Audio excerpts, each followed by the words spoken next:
Okay, good evening, everybody. My apologies for being late.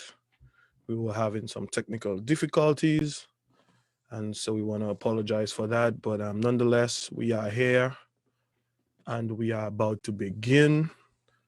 This is a special episode of Talk the Ting. As you could see, I am the only host tonight. Doing an Rajiv out tonight. And with us, we have Sheldon, Shelly, Alfred, and Dada, Krishna, Lawrence. And we'll be discussing a situation that's something that's very dear to my heart, music, entertainment, especially in Dominica. And we're just going to touch on that. And I'm going to make a disclaimer. One time, the views of this episode are not necessarily those of Talk the Ting. It will not be an interview. It will be more or less of a discussion about what we think should happen and shouldn't happen and the way forward in the music industry in Dominica. And without any further ado, we would like to welcome Shelly and Dada to tonight's episode of Talk the Ting. What's going on, guys? Yeah, well, good night. Thanks for having us, for sure. Well, I can speak on my behalf. That was because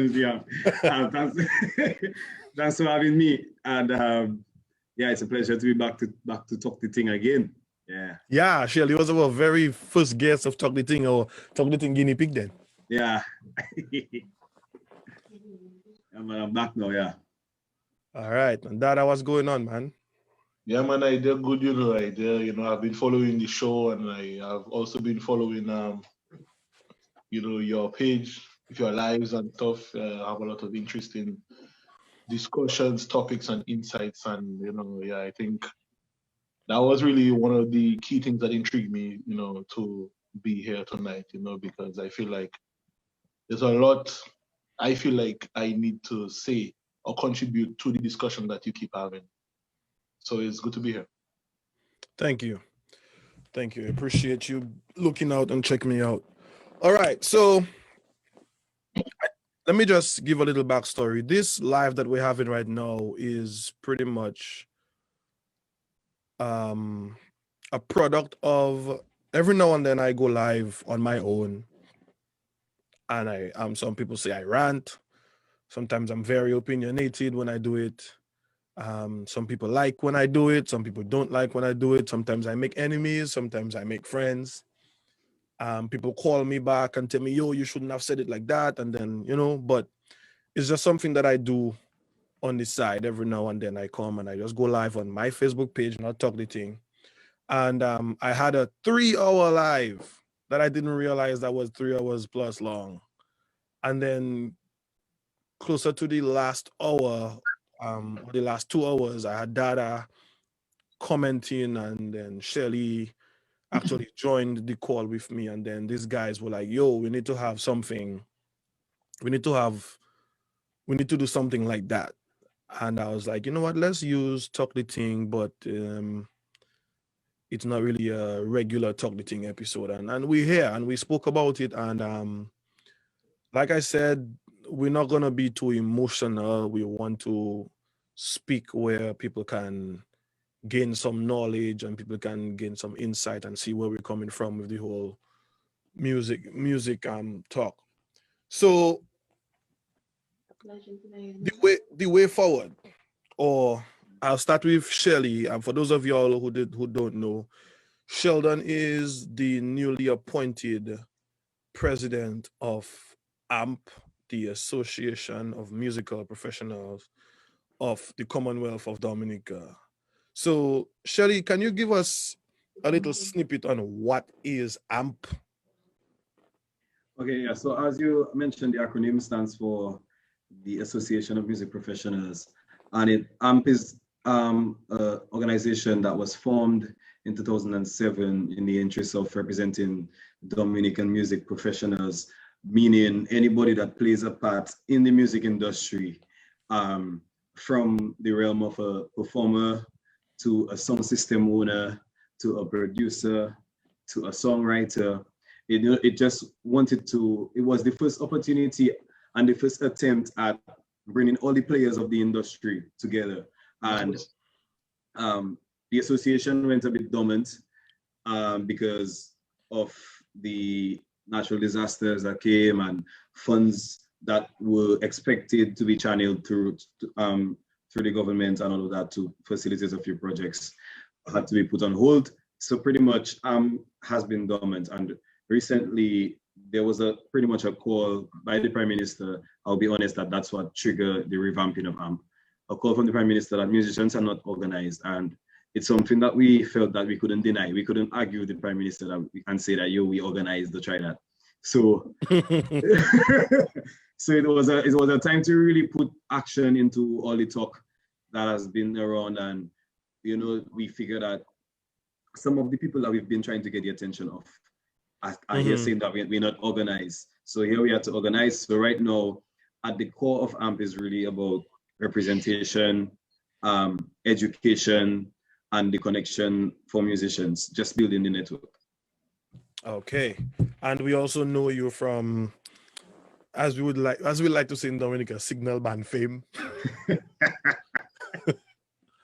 Yeah. Yeah. And Dada, I'm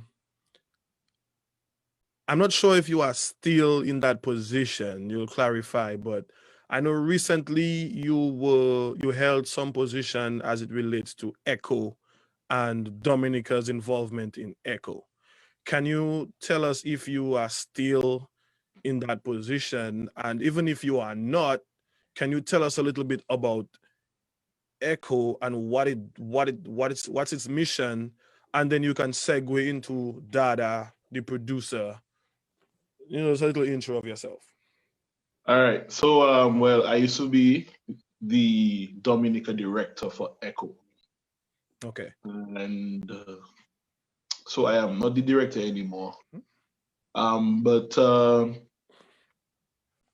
reason for not being the director, because I could have still been the director, because the reason is because what it requires of me, I don't really have the time to do it, given my other stuff that I have to be doing. You know what I mean? So I really feel like it was I don't want to treat that position or the role as a stepchild, because it needs attention, and I felt like it was I couldn't give it that kind of attention that it deserved. So I had to make way for somebody else to come. I think Mikel at the moment is the Dominica's director for ECHO. Mikel Henderson. So, yeah, Mikel Henderson, yeah. So we still have good representation there. Mikel is boss, you know what I mean? All right. So we in terms of what ECHO is about, ECHO's mission basically is ECHO is a copyright organization. It's a CMO, a copyright management organization. And what that entails, well, ECHO first and foremost means Eastern Caribbean Copyright Organization, ECCO. Okay. All right. And so what a CMO, which is copyright management organization. Right. So what that does, what those organizations does is that they are responsible for royalties, keeping your catalog organized in terms of the royalties, sourcing royalties. They have agreements with the other CMOs of the world. So if your song, for example, plays in Spain or in Japan or in Antarctica, once there is a proper system in place, the CMO over there will collect your royalties on your behalf, and then they will send it to ECHO, and ECHO will pay you. Likewise, ECHO does that for the other artists in the world because they have that, what they call a reciprocal agreement. So basically, it's about collecting royalties and distributing royalties. That is ECHO's sole purpose. Is to collect royalties and distribute. Okay, good. So before you continue, you kept using the word royalties. What are royalties? Okay. So royalties basically is monies derived from your work. Mm-hmm. It's not limited to music. Any intellectual property that you own and is being used in some form to generate revenue, that revenue is called royalty. So it's something that you own. I mean, something what to put it? It's something that you are entitled to. That's why it's called a royalty. You're entitled to it. Once you have ownership in the material, then it's yours. So I don't know if you want to go down into the detail of different types of royalties and that kind of thing, and master No, rights and copyright, some of those things. no, Yes. we don't want to go so deep into that. All right, so an echo operates in Dominica. So here we have AMP, which is a Dominican-based entity in relation to music, but we also have Echo, and Echo is more regional based, and I think we have them in Dominica, St. Lucia, Eastern Caribbean, St. Lucia, Yeah. Grenada. Yeah. And you are currently a member of Yeah. Echo. Yeah. Okay. All right. So tell us about Dada, for those of us who don't know. Well, a brief synopsis of who Dada is. Dada basically is a music producer from the nature isle of Dominica. More specifically, Buffet State, born and raised 100%. Yeah, a brief background in my musical past. I would say that, I grew up in the whole bouillon phenomenon. I'm a big fan of WCK, the original. I feel like, as a matter of fact, those guys were my mentors, you know what I mean, and stuff like that. So, so that kind of inspired me to really, pursue the music and to mimic a lot of what that they used to do. And also, in terms of work, I have worked with the Triple K, did I have an extensive catalog with Triple K, as a matter of fact. I work with WCK. I work with basically all of the major groups in Dominica, period. And that's not limited to Bouya music. I work with a number of Calypsonians, I think majority of the Calypsonians in Dominica, I work with them, even won a few titles, Road Match and Calypso Monarchs, Kada Calypso.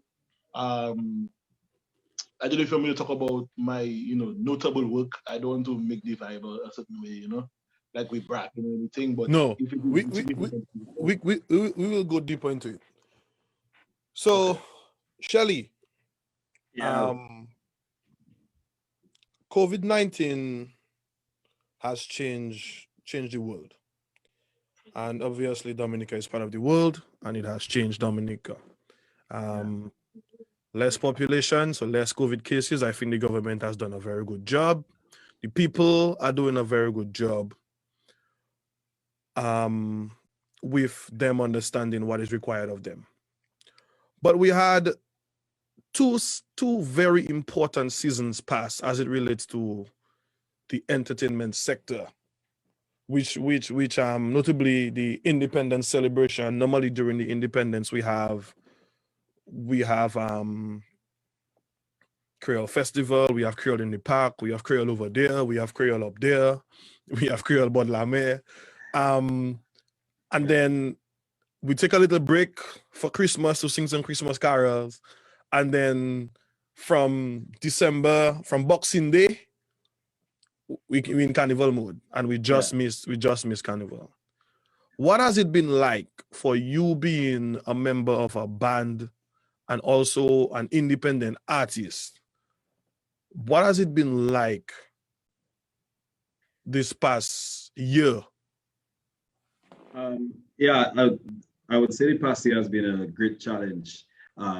The biggest challenge, I think, all performers and artists, recording and performing artists have gone through. But it has also been the biggest opportunity that we have received as well. An opportunity to rebrand or just brand, or just focus more on branding, an opportunity just to really channel all your energies and really make up your mind what you really want to get out of this art form, no matter what your capacity is within it. The biggest challenge, on the other hand, has been obviously the lack of performance. Performance is like 80% of performers' revenue. And that has been lacking for sure. And we feel the void, we feel less because of we lack the connection with the fans and all that. We love the fans, but we have to be honest about it. The revenue is gone. And the so that's been the main thing for us. But we're looking on the bright side. I mean, right now it's because it has been so long since the pandemic has started, it's like talking about we stop performing has become so like unemotional to me. Like the emotions of that has gone. And right now it's really about what are we going to make out of the opportunity at the time. Dada, how would you describe the pandemic in relation to what you do? Well, Shelly basically sum it up, you know what I mean? Well, we have to look at the logistics in terms of how the music business functions, especially our type of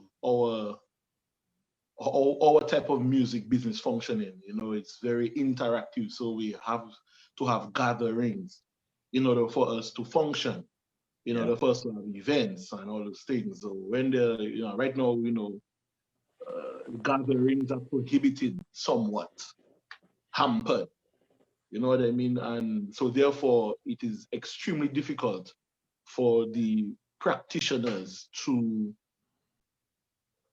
function, you know what I mean? Because if there's no gathering, then there's no show. If there's no show, then artists can't get gigs, then they don't want to produce when, because they don't know how it's going to be, it's very uncertain. So therefore, it has really put a damp in the music business, period. We need to remember that that live music makes up 70% of revenue generation in the music business, yeah? And that is not limited to the Caribbean. 70%, 70. So imagine there's no live. So that means now the industry running on 40%. Yeah. So you can just imagine how that is for everybody. Okay. So you both of you have just acknowledged that the ability to perform is hampered. Dada, you explained that revenue collected is 70% from live performances. Yeah. And I was thinking recently and I was like, yo, even if this pandemic goes away, I'm pretty sure that the whole idea of virtual performances is not something that's just going to go out the window. Nah. And it's something that we've seen in Dominica through a decent amount of our acts. And for me, it was like, what was it like putting those events together?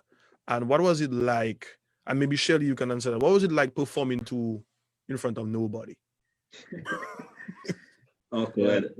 Yeah. To be honest, it's very awkward to do it. And I feel like, thanks for platforms such as Zoom that has allowed us to be able to reciprocate the energy, because that's the most awkward part about it, is because you feel like the energy is one way. You're just giving energy and you're not getting anything back. And that is kind of the beauty of performance, where you give and you get back energy.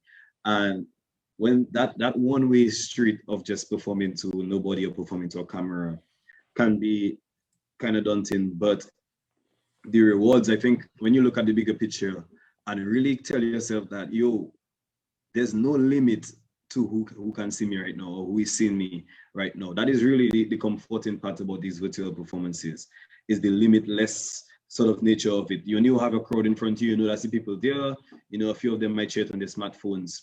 But I think that open-endedness to the virtual world is what gives me personally comfort when I perform. I'm just like, boy, I really don't know who's watching this, So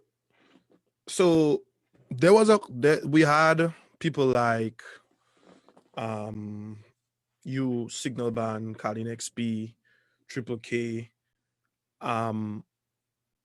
doing it, and there were calls for more, other artists who we really expected to jump on that virtual bandwagon artist that people looked forward to seeing, not just once, but some did it once or twice. Yeah. And for me, I always think like, why would somebody not take advantage of such an opportunity? And I was questioning, and I came up with one answer, and Dada, maybe you can tell me if I right or wrong. For me, it's like Sheldon said, it's kind of awkward performing with nobody, but he did it anyway. And to me, I'm trying to wonder if the people who were not really inclined to do it as often or at all, did that just expose a flaw in their ability to execute what they do? I mean, you're talking about some artists' reluctance to Right. doing it. To doing it. Even if the thing is, we need to understand that first and foremost, music is a business. So, I mean, and apart from the whole, when I say business, it's not necessarily everything is dollars and cents, and I mean, it has that part of the thing too. But there's a responsibility that an artist has, right? Right. And so Shelly and Carlin, for instance, right? Carlin and the various artists that do lives or continue to do lives, that is basically them, basically because of the responsibility that they have as artists to their fans. They need to be there for their fans. The fans need to see something, they need to do something. So they have to, put themselves out. They have to, they need to do something. So, the virtual thing is substitute. It's a substitute, it's not the real thing. But at the same time too, we need to understand that, okay, from putting the business hat on now, we have to look at the business model of the artist. It goes back to the model, the business model. It's like any other business, have to have a business model, or it's supposed to run. And the way our business model is in the Caribbean, and most of us and all these things is make your music, perform live. You get to the crowd and that kind of thing. There's no live now, in a sense. So therefore, the business model has to change. So right. A lot of artists now struggling with that. A lot of artists, a lot of people struggling with that, like how are they going to do that? Is it worth it? Because, for instance, I don't know how often Carlin used to perform prior to COVID. I don't know what her following was like prior to COVID. So what happened now is Carlin and her team, Cornell and everybody else, they create a whole business model. You know what I mean? Right. To utilize the virtual aspect of that thing. So they capitalized on that. Now you have to look at if Signal Band or another band decide to copy Carlin's business model to do that, then it may not have the same effect because they will not be dedicated to it the way Carlin is dedicated to it, because that is not their own. You know what I mean? So that is where the artist is reluctant to that coming in, because it's not just in Dominica that exists now. A lot of artists, a lot of big artists in the Caribbean not doing that. You know what I mean? Because they feel like, man, instead of performing without crowd, they just do shit that making sense. They will release a song there, and because of, again, the responsibility as an artist to your fans, because you have that you have that connection with your fans. You have to facilitate them. You have to really give them something. So some artists will conform in a sense and then do a live show or two, but majority wouldn't do that. And personally, in my opinion, I believe the moment live shows come back, that virtual thing done, because it is not lucrative at all. The sponsors can tell you that. We have to think about the business, because remember, it's not about feelings, in business, it's about what is rational. You have to be rational in the business, that things out that makes sense, I think that doesn't make sense. at the moment, we don't have a choice, so to speak. So we have to use virtual. So that's a substitute. But the moment live come back, the sponsors know they make more money when they have a crowd. They get to sell their products. They get to do everything more. Everything is better when there's a crowd. You know what I mean? We need to remember the crowd. The live performances makes up 70%, 70, you know, of the live music industry in terms of revenue. So you cannot substitute that for virtual. It's just that people don't have other place right now. So it is what it is. Yeah. I was going to touch on that. I mean, I was just saying at that point, I don't want to lose it. I also think that, I think you have a point in the sense that the virtual might maybe be done, but I think in a different form. As you say, the business model is the interesting term that you use there.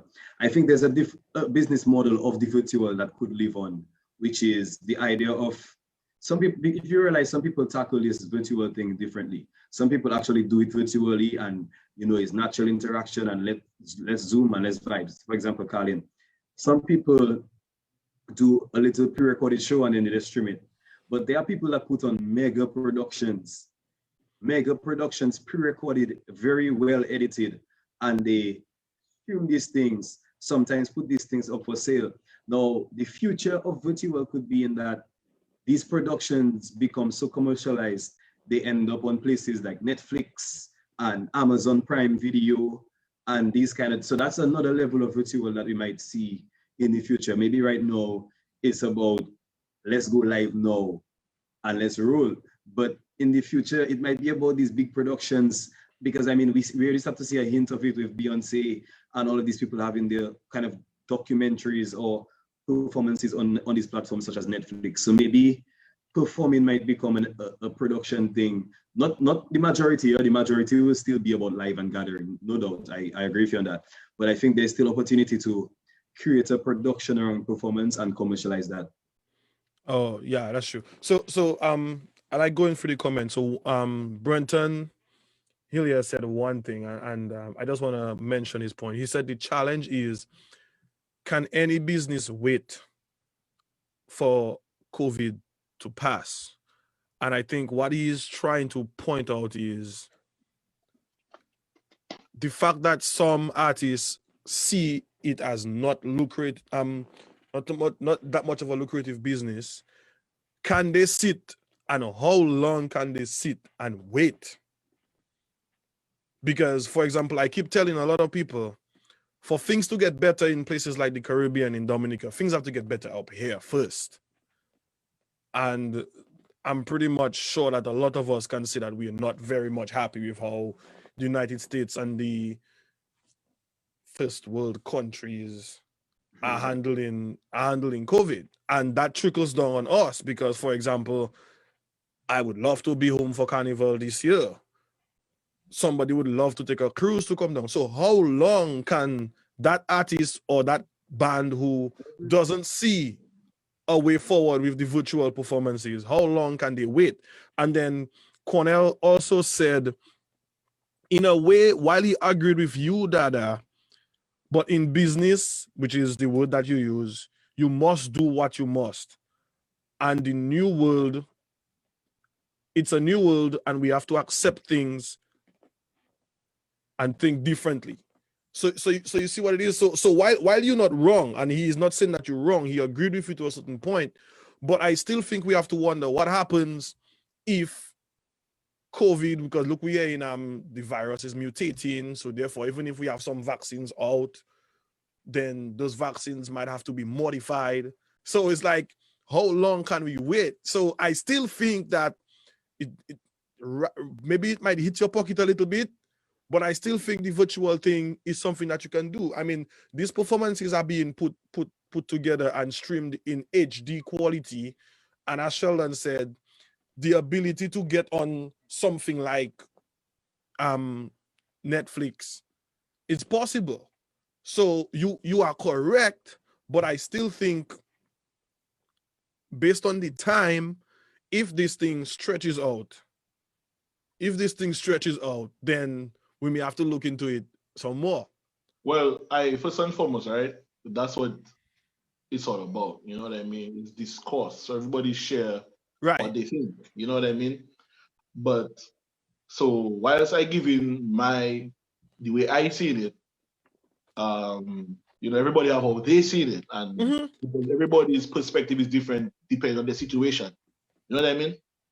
Right. Yeah. So I agree with Cornell that you cannot wait. I agree from 100%. What I'm saying is we cannot neglect the facts. The facts is 70% of revenue in the music business comes from live. But facts can change, Dada. What's that? Facts can change too. That's the thing we have to accept too. Yeah. But wait. Remember, we have to be logical. Yeah. Yeah, I'm telling you. So I don't dare to about fantasy thing. We're talking about the reality, right? I agree that guys, like I said, it's a business model. Like I use Carlin as an example. Carlin now, in my opinion, ahead of everybody else in terms of that business model there. I remember when Carlin just signed her thing, and look at Carlin now. You see, it's the model. So Cornell and Carlin and the rest of the team make that model. They put that thing together. You know what I mean? They build it up like the blocks, like when you're making Lego. They make their thing, their thing. You know what I mean? So they're ahead. So what can happen now is, so we have to look at how she doing it. We have to assess how she doing it. It is very consistent. No, so what it is now is like basically Carlin has a show, just like when you're in a show on TV. So what they're trying to say now is that right now every artist need to air a show now every day. You check what I'm saying? So it'll be like you're like, oh, we just watch TV. So I say, you know what, today I actually do signal. No, that's it, Yeah. That is it. That is the only way going to make sense, because that's why Carlin has a following like that, because she's doing it consistently. You know what I mean? So it's like basically she has a show. And then we have to look at just like in any other thing, there's the challenges of not trying to,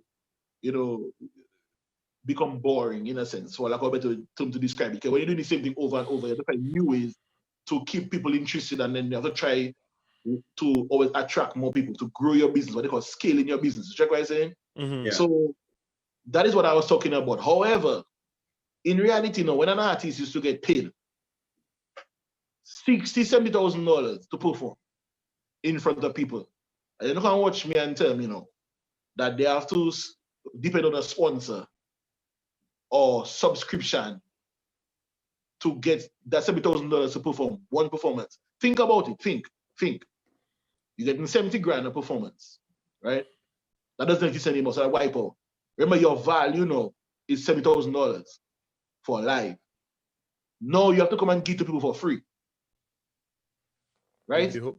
Yeah, I'm getting something else. Right. Or on the back end pay. Oh, you know that I would sell merchandise.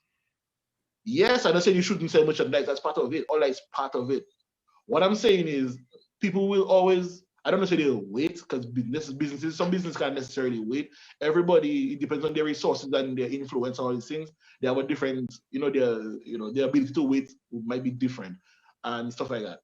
But there are some artists that are in prime position to take advantage of the situation now, as opposed to a lot of other artists. You check what I say? That's what I'm saying. That's so true. Carlin is one, because that's why I mentioned I didn't know Carlin roster or her schedule, her performance schedule prior to that COVID-19 thing. But now Carlin is a regular. Carlin now has surpassed every artist in Dominica, in my opinion, in terms of generating interest on social media when it comes to her material. Yeah. Doing that, and when I say her material, meaning her production, her show that she has. Which other artist is doing that? Which other one, right? She's the only one. That's a fact. You know what I mean? So what I'm saying now is that she know it benefiting her. But what about the other groups now? The bigger groups, the Bounty Killers. What about the Beanie Mans and them that are custom and so on, those kind of artists? Kes and Ting, that are custom of performing in front of thousands and thousands of people and not get a certain amount of money. It's different for them. I'm saying Kes not doing his own shows, because clearly he Kes doing his production. You check what I say? But then again, take into consideration who Kes is in the industry. So if Kes decide now to make that shift into creating a production package, Kes have a lot more opportunities than a smaller artist. You check what I'm saying? Okay. So a lot more people already will buy into his product because of who he is already. Right. I get what you're saying. But we're gonna move on a little bit, but I'll just say, during COVID, I think things that you mentioned, Kes has put on a lot of live and also pre-recorded shows, and they're on YouTube streaming and whatnot. But you brought up Kes, and then something else came to mind, which is, what are the other alternatives do artists have right now, or other things that artists would have had in place prior to COVID that would somewhat be beneficial to them now during COVID? And what I look at is, one, something that you mentioned earlier on, which was royalties, and something that Sheldon mentioned, which was branding as it relates to merch. So Shelly, we're going to talk about the merch and the branding part. And I want you to give an idea as to how important that. Dada, you will talk about the royalties part and how those things can come in. But Shelly, I want you to talk about the merchandise part, the marketing, the merchandise, which is something that I think all of us believe that it's a very easy way that some artists that already have some sort of following, sadly, it's going to be for those that are already out there and have a following. So the little man might go away in that case. But nonetheless, there are some. Tell us about merch, and then maybe you can use Signal as an example as to how beneficial was that for you guys during the COVID situation that we're going through right now.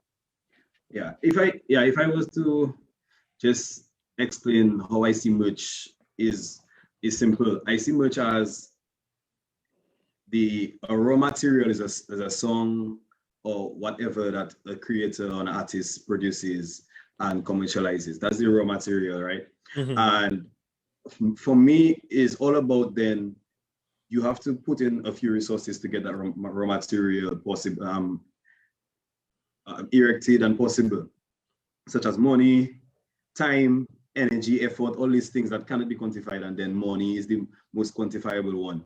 And then you have to look to make that back, like in any other business. So it's simple, like even if you have a bar, you buy a certain amount of drinks, and then you try and do certain things to make that back. So just like with music. Hold on. Before you move ahead, I saw a little simple question. What is merch? It's short for merchandise, but what is that? Okay. In the music entertainment business, what is merch? So merch is the tangible manifestation of a product, which is like your whatever your art is, you basically create a tangible manifestation of that product and reproduce it in many other ways. It might be for print form and t-shirts, mugs, different paraphernalia. You know, in other places they call it paraphernalia, the physical things that the fans can hold on to, a physical memory of your art. So that's what I was saying. The idea is that how can we take that one piece of art and commercialize it to the point that you don't only just perform it, but you have situations where it can make that money for you while you're asleep. You know, where people, the fans that would normally consume the art, also want different aspects of the art. They want it on a shirt, they want it on their mug, they want it on their pillowcase, they want to sleep on the song. You know, so the idea is that how can you take that one thing that you make, you create a mouse, and you just try and create many different revenue streams from that mouse. And that is how I see merch. And to give an example for Signal, our first virtual performance that we put on after Carnival, because COVID, after Carnival, all performances ceased, and we put on our first virtual performance in May 31st, I think it was. And that performance was pretty much funded by our merchandise and royalties and mechanical sales and stuff that we had to pull these monies from. You know, that those are the hidden funds that we never thought we'd have to touch anytime soon. But to keep in touch with the fans, we had to just adapt and say, okay, we're going to pull that money from merch here, we're going to pull that money from this here, and put together a show for the people. And I bring that up because that is something that I've been talking about a lot on my own personal lives. I feel like our artists tend to just record a song, whether they pay for it or they did it in their partner studio for free, and just drop it out there and only think the only way to make money from that song is to perform it live on stage. You know, and I feel like we stop there. We get to a point where we hit that upload to our YouTube channel and we come every day to check our views. Right? How many views we get. So that I know that we know that we can take that song and turn it into a t-shirt, turn it into a hat, a mug, or a mug. Sorry. A mug. How can that song make money for us? Not just now, but even in the long run, so that maybe if that song was somewhere and certain things was done to that song prior to COVID, how could that song be making money for us now, seeing that we have so many DJs performing live and radio stations are the way to go right now? You understand? How could that song be bringing in revenue right now? Okay, so I think so we have to break it down in parts, right? Okay. I think about the music business, you know. Yeah, the music business have a lot of different little parts. Like you see an engine, you see an engine have so many different parts. Yeah. And they all have to work together in timing. They might have timing belt and timing chain. You have to work together in order for the engine to work properly. My car don't have a belt, my car have a chain. But you are seeing him, boy.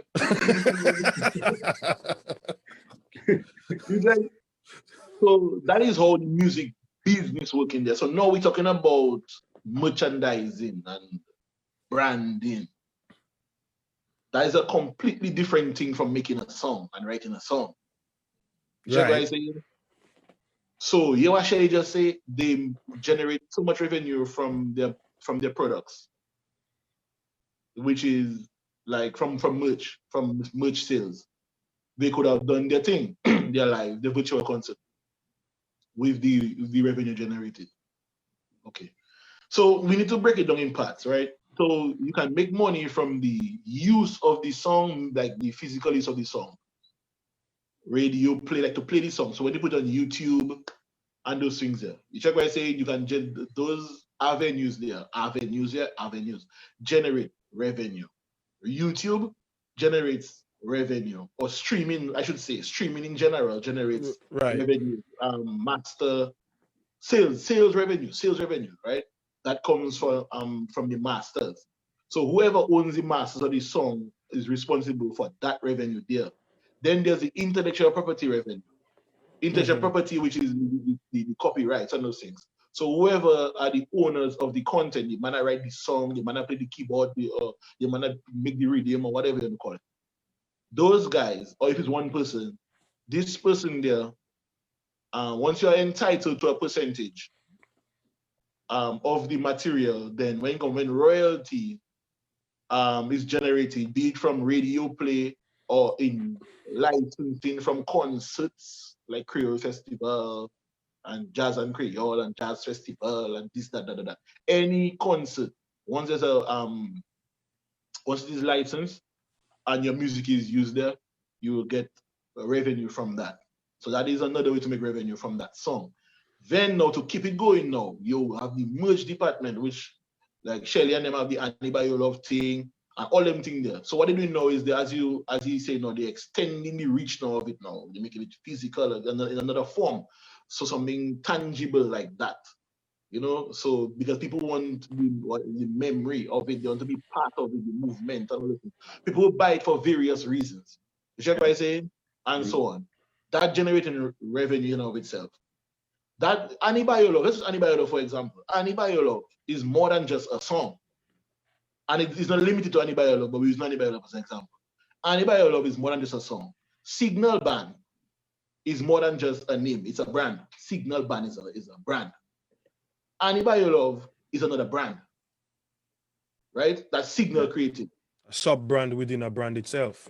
Yeah. Right? So Anybody Love can go along selling creating its own life. It created its own lifespan. You know what I mean? And stuff like that. Signal, on the other hand, can have Signal doing the same thing too. By just Signal being Signal, right? Yeah. And then the more that Signal generate popularity and all those things, is the more, and the people, the more trustworthy they will become with their products, and the more people going to feel like, okay, you know what, I will buy into Signal because they have, have their reputation, they're reputable. You know what I mean? And we know them, what they're involved in. Like for instance, like and that's not anything new. I mean, when you look at shirts like AC/DC and them kind of thing that going on forever, you know what I mean? Yeah. And it's been happening forever. It's nothing new that there. You know what I mean? So that is another way you can generate revenue. Another way you can generate revenue now from this song is licensing. When I say licensing, not for performances, but licensing, synchronization. Yeah. Synchronization now being in film and those things. So if let's say MTV have a show that they want to use Annie by Your Lovin', then they will contact Signal's publisher. So that's where now having a publisher now becomes an important part of the business. You know what I mean? Because if Signal doesn't have a publisher, then it might be it'll be extremely more difficult to get your work onto platforms like MTV, Viacom, and those kind of things. However, long story short, when you have a publisher's job is to sell your music, not sell it meaning like to make $1 from it, like to bring it up person to buy it, but to give it to people to use it in their material. So they get synchronization, a fee for synchronization from that. Now, artists make a lot of money from synchronization. When you hear sometimes like in Power, like when you hear in the intro of Power, and you hear they say, "This is a big rich town," and 50 coming singing. You know how much money 50 getting for that every time that play? You know what I mean? You remember when Bunty Guy had his song on Grey's Anatomy? Differentology? Differentology, yeah. Right, yes. You know what I mean? That, in the beginning, right after the intro, you're coming in. That, how much money Bunty get for that? Or I could have gotten for that? Because the Grey's Anatomy wasn't a little show, that's a big show, So the licensing for that was probably thousands of US just to get a signature, just to say, what, put my song in it for 13 seconds or 15 seconds. Just to be able to use it. $50,000 for that. $50,000. Okay. US. So you see all what you said there, and again, it's stuff that I've been talking about. Mm-hmm. You cannot do any of those things if you take your song that you either paid for or you got it for free, which brings me back to something Cornell said. Whatever you do in the music business, pay for it. Pay for it. You have a reading by Dada have a reading, you want it. If you want it for yourself, pay Dada for it. You understand? You go to Dada studio, pay Dada for your studio time. Pay Dada to produce. A lot of fellas like to just do things for free, and then what you get is something that I complained about, a damn audio file in your WhatsApp. Which is something that our artist has been doing a lot in Dominica. You sit down in the studio. But had that on the cut, you check what I'm saying, really, you see what you're talking about, they know exactly where you're going with that. And it goes back to knowledge. I know. Hold on. We have to remember, we're talking about the way forward. So that knowledge thing you bring in there, it gonna come in play. All right. But you go through all that time and then you just put a song out on WhatsApp, or you just go do the bare minimum to upload it on YouTube. And even if it is uploaded on YouTube, somebody can use it anywhere because it is not registered, it is not copyrighted, and you have not put your stamp of ownership on that material, then that song, even if it's on YouTube, you're not going to benefit from it. So that in a very short, how can we go through the process of, after that song is done, mastered, how do we get it where we can collect them mechanical rights and them royalties? What do you have to do to get to that point? Well, like I say, it's a multiple different parts. So we talk about, look, you mentioned mastered now. That's another thing Dominican artists struggling with from Adams, I know what you're saying, but answer that question. Okay. How do we get that song to generate those mechanical rights and be able to? Well, you need to focus on publishing with TMO so they can know you exist. Mm-hmm. Right? So, just because it have a thing calling Echo supposed to know it have a fella that's calling hard, they don't have a song. Echo what? Exactly. You know what I mean? So you need to register for CMO. It doesn't have to be SASM, but it doesn't have to be Echo, but preferably Echo because Echo is in our jurisdiction. They have jurisdiction in Dominica. You check what I'm saying? As opposed to SASM. SASM is Guadeloupe and French, and so on. But you can join any which one you want. You're free to do whatever you want. You know what I mean? But you need to join a CMO, and the CMO now, when you join the CMO, then you register that piece of work with them so they can know Hardly has a song called whatever, and it exists now from this day. It exists in their catalog. So from that point now, when you got radio now, the way radio stations and, well, this is radio station, for example, and TV for in some cases, but radio stations, the way it works is that whenever your song is played on the radio station, there's a logging system, Logging, a logging, right? Every song that is played on the radio, it have a machine, they log in every song, every piece of work that is played on the radio. Those CMOs have them taking note of everything. So if let's say now your song, whatever it is, the song that you have, they'll play 59 times, you may play 59 times, the first time for 5 minutes, the second time for 3 minutes and a half, third time for 2.5 minutes, whatever. They have all that information right there. You know what I mean? So then the radio station now, what they're supposed to do now, they're supposed to well, obviously the radio station has to pay a license to use music content on the station. Facts. You must have a license to use music on the radio. It's not a thing where you want to do it if you want to, or like in Dominica, have the greatest one, or they just say, promoting you. Exposure. Exposure. You're kidding me? You're mad. You cannot do that. As a matter of fact, that is against the law of Dominica too, It is, yeah. That is illegal. But it's not being enforced. Yeah. Well, so that's why Mikel gave us some reassurance that she's working with the government to make sure that those things are enforced, and I appreciate that very much. You know what I mean? So anyway, so when the radio pays the license now, if your song plays 59 times, then you get paid according to the use of your song. So that is where you get the monies from that. But the CMO have to know who you are, and they have to know what song it is, because they're not psychic, eh? Right.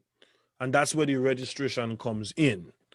You register either as a composer, an author, and whatnot. And a publisher. Right. So, and that's not something difficult to do, is it? Nah, man, that happens in seconds. How do you register with Echo? All right, so you go on the website, echo.org, and then when you go there, there's this. It's pretty much straightforward. You know what I mean? You can register. I think that was thing about requesting a license, and it have about if you want to register. You just click on that. If you want to register, that's it, and you just follow the process. Yeah. Okay. Shelly. Yeah. When I registered for Echo, they didn't have the full online setup as yet, and my manager actually went to St. Lucia. I think we could have mailed it and stuff, but just to ensure that everything get there safely, my manager actually went to St. Lucia with my application and my catalog on a CD, and brought that in. And I think all that is part of the dedication. And right now it's even easier.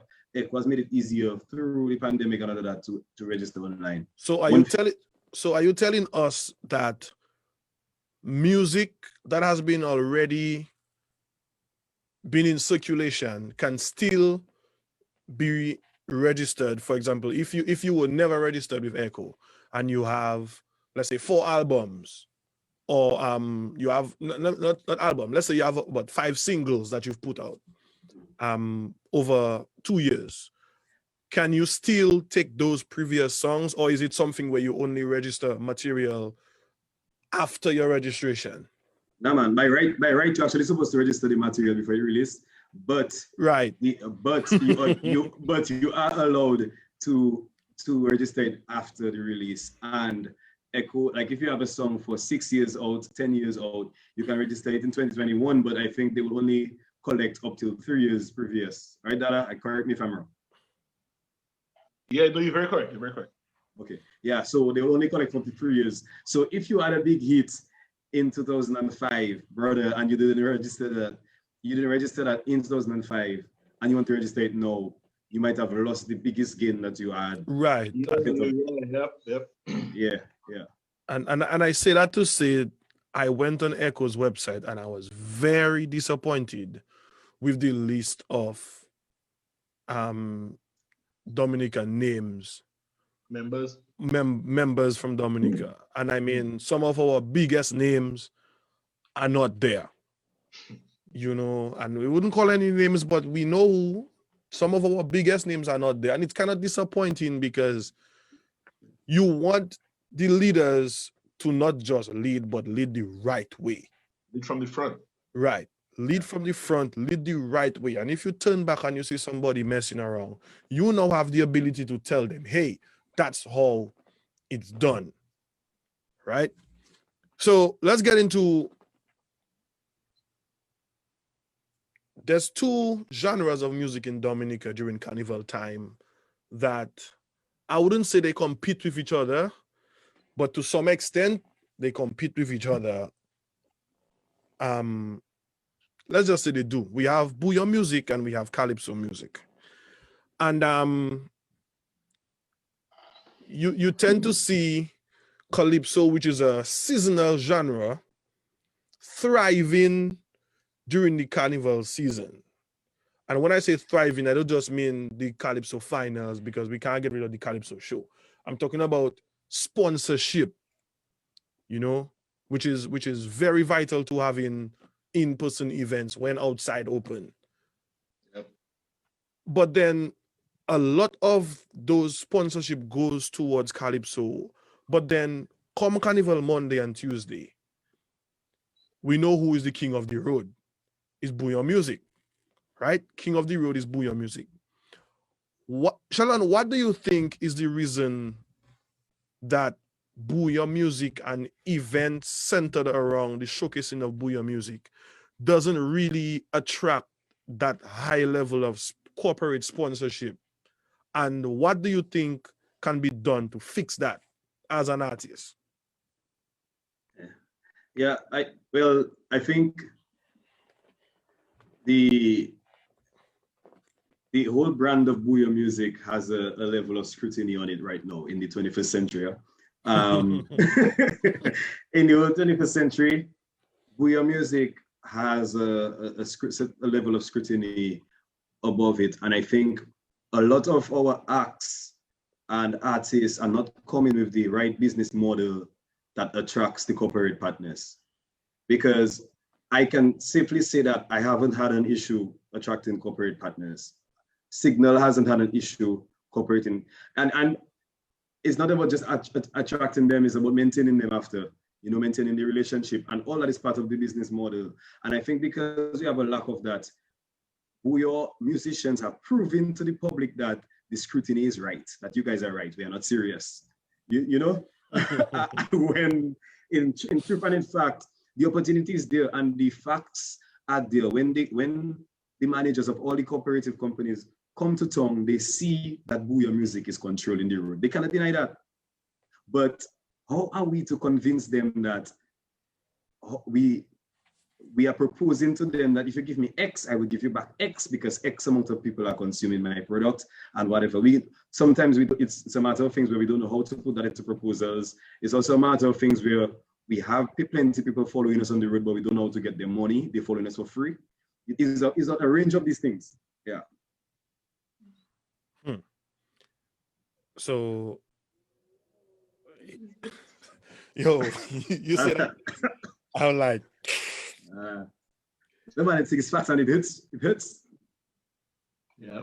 So moving forward, I'm expecting you to try your best to fix that. But Dada, the production of bouillon music, right? The production of bouillon music is something that, being up here, I've been to a lot of Caribbean parties in clubs and whatnot.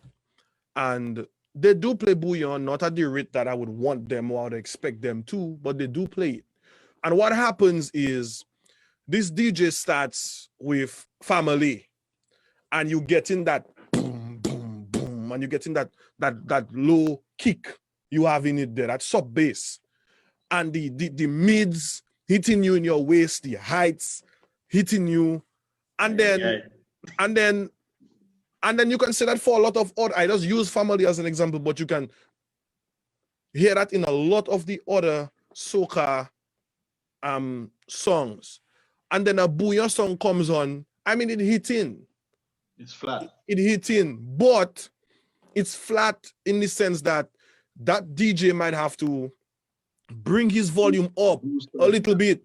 And now, if he doesn't remember, then he cranks in a soca, and because it's so loud, it now makes that soca song distorted or just too loud. You as a producer, what are we doing wrong in the production of Booyah music? And how can we fix that moving forward? I mean, Adley boy. No. We talking, bro. Like, yeah, man. That's why we here is to go down in it, you know. We're going down in it tonight, I tell you straight. Okay, what are we doing wrong? In my opinion, Hadley, honestly,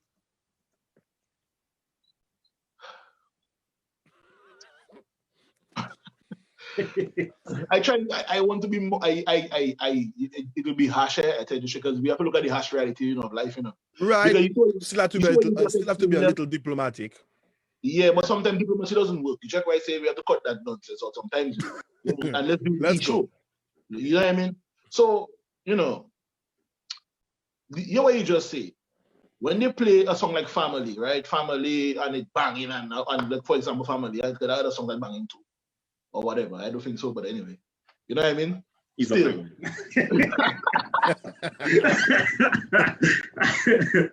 Yeah. So, and then when they bring another song, for example, they bring another regular Booyah track, so to speak, and then the DJ have to turn his boost up, maybe the bass a little, not enough compared to Family, or another song like that.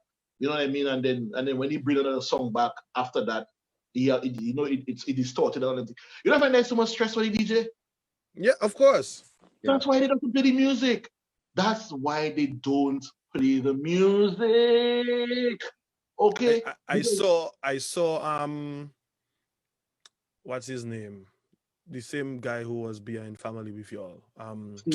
Stevens. I literally saw Stevens do that live, and while I was happy that he played it, the people I were with in the party, I told them that is why those fellas finding it very difficult to play our music. Let me tell you something. You see, me, my journey in music is unique, You know what I mean? And I appreciate every step of it. It wasn't perfect. I had a lot of disappointments along the way, but that's life. That's part of the journey. There'll be ups and there'll be downs. Check what I'm saying? I'm grateful for every aspect of that. Can teach me a lot. Remember, first and foremost, I grew up in Dominica, I grew up in Buffet City, Rasta. I grew up in Trinidad, I grew up in Jamaica, I grew up in Buffet City, Yeah, I'm telling you. No, I learned music and my mentality of music and my operation, everything of music I learned from Dominicans, You know what I mean? And then I used to do what everybody else was doing. But then the difference now with me and I guess other people in that, I don't speak like I speak for everybody, but is I know how to identify my audience. You know what I mean? I always had a target audience for everything, Mm-hmm. So now, what I mean is, let's go back in the time of Triple K, for example. You see, with Triple K now, what my thinking was, that's something to the people we have to attract. Because remember, Triple K come on in a little band. Triple K didn't born big, Remember Triple K was little band, and whoever was calling them little band. That's how they used to call them, the little band. Right, remember that, Like the little band. Right. Triple K wasn't always a big band. Triple K go through their problems, that you have to give them credit for where they're in the storm, You check what I'm saying? Right. And so, right. So I start to say now, in the beginning now, when I started working with them in 2005, 6, that is what? 16 years ago? You check what I'm saying? 16 years ago, right? When they see what if you want and them kind of thing. Now, what I was doing now, I used to be working on my beats and them, and I was checking certain aspects of the music, you know, the sonics and them kind of thing, how the bass have to jam and a whole sort of science, a whole bunch of science in my head. And every day I practiced it over and over and over. I wasn't getting it perfect. I just have an idea how I want it to sound. I used to be listening to guys like Timbaland and Dr. Dre and hearing them heavy bass and, you know what I mean? And then when thing had come out, Little John, remember Little John come on there, it was hot? You know what I mean? Little John had some kind of heavy bass. Little John said, yeah, and that gave me a lot of insight. Little John say that there's Little John, how he producing all these beats like that. Because a person will say Little John have one type of rhythm making in different ways, you know. You check what I say, you know, one beat and it have how many different songs on it, but all of them are hits. The question is, how Little John doing that? Little John says, the formula easy, you know. When you see people in the club, the only thing that does keep them going when they high is the synth, the loud synths, the high synths, high pitch sounds, and the low bass, the rumble or the low bass. That is the master, that is the formula for his thing, you know. That's every song you're doing is so it going, right? I say, oh, I can't try that. You know what I mean? So I used to start incorporating that kind of thing in my beats, especially the bass. The bass has to be tight. You know what I mean? And all them kind of things. So that is me and my science. Yeah. Anyway, so I used to use, when I work in Triple K, you know, I used to use Triple K as testing grounds, you know, for those things, you know. When we do songs like Big Up Tune, you check what I'm saying? And, you know, all them other things Triple K had going along. And we created a whole new sound for Triple K, you know. You realize Triple K doesn't sound like nobody else? True. That didn't happen by accident, you know. That didn't happen like Triple K just happened to song like unique. No. Because if you notice now, prior to my influence in Triple K wasn't something like that. I don't want to say it's me that make Triple K. Check what I say, but I know what I added to the band. Check what I say? Right. I know what my science did because anyway. So when we created that new song, it's not me alone because it was me in collaboration with Killer and everybody else. Killer putting his flavor too and them kind of things. So whilst we were creating, they're working on a new vibe, you know? And then from that now, Triple K developed a sound and the sound became attractive to the point where now it basically was the most attractive sound. And that is the Triple K side to dominate. And Triple K is a band that is very tight. So they can play really well. And they mastered that sound. So it was easy now for them to catch that vibe. Now the thing is now, how do that stay? Let's bring back the whole song aspect now to the DJs and what we're doing wrong. It goes back to the science. A lot of men, and I'll tell you straight, bold-facedly, a lot of people that creating booyah music don't know about booyah music. I tell you straight up and down. They do not know the formula. What they're doing is they're mimicking what they're hearing. And they figure because a man have a marimba going tugudum, they're doing tugudum, that's it. None of them never go and learn the original formula. How many of them have had discussions with Cornell about his frame of mind when they were creating?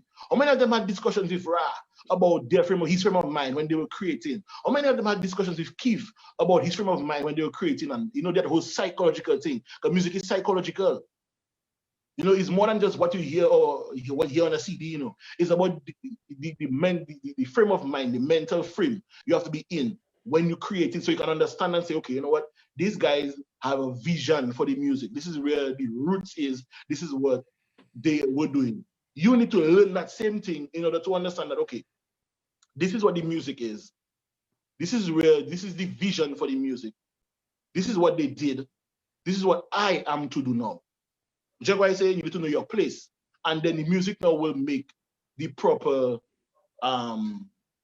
progression into the future. The problem is too many people come on the scene with Fruity Loops. I don't want to diss Fruity Loops, you know, because me is the pioneer. Yeah, I think that.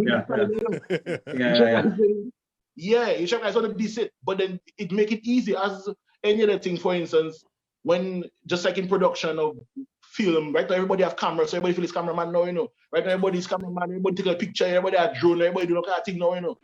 Before the to the people. So it's like the flood gets open, there's no gatekeeper per se. You know what I mean? Access, man, everything, yeah. Everything, access, right? So everything become easy. So the same thing happening in the music. So what happened in the music now, a lot more, I don't want to say less talented people, but a lot less effort is being put into the music to get it to sound the best way to sound. I've always said that over the years, we've made it seem too easy to create the music. And that I cannot like what both of all you're doing, because all you're basically leading me to my next point.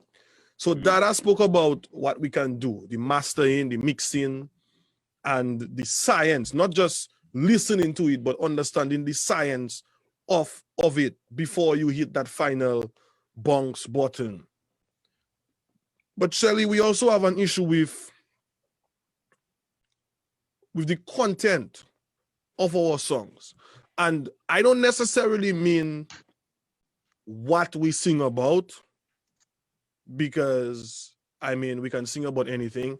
My issue is more or less how we sing about that thing that we're singing about.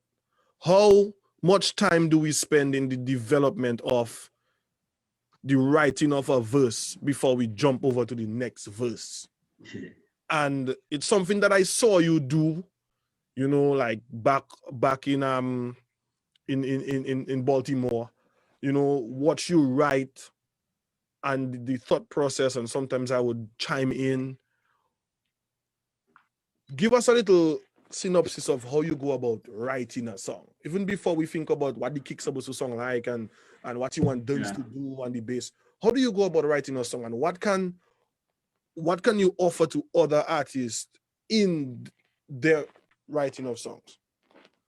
Yeah, I would say that if the formula that I have adopted, and I honestly think everyone should adopt it and everyone should do something along these lines, is that we need to accept that every song, the authorship for every song starts from a situation, a personal situation, you know, a personal event, you know, and something happened to you or something happened to somebody else.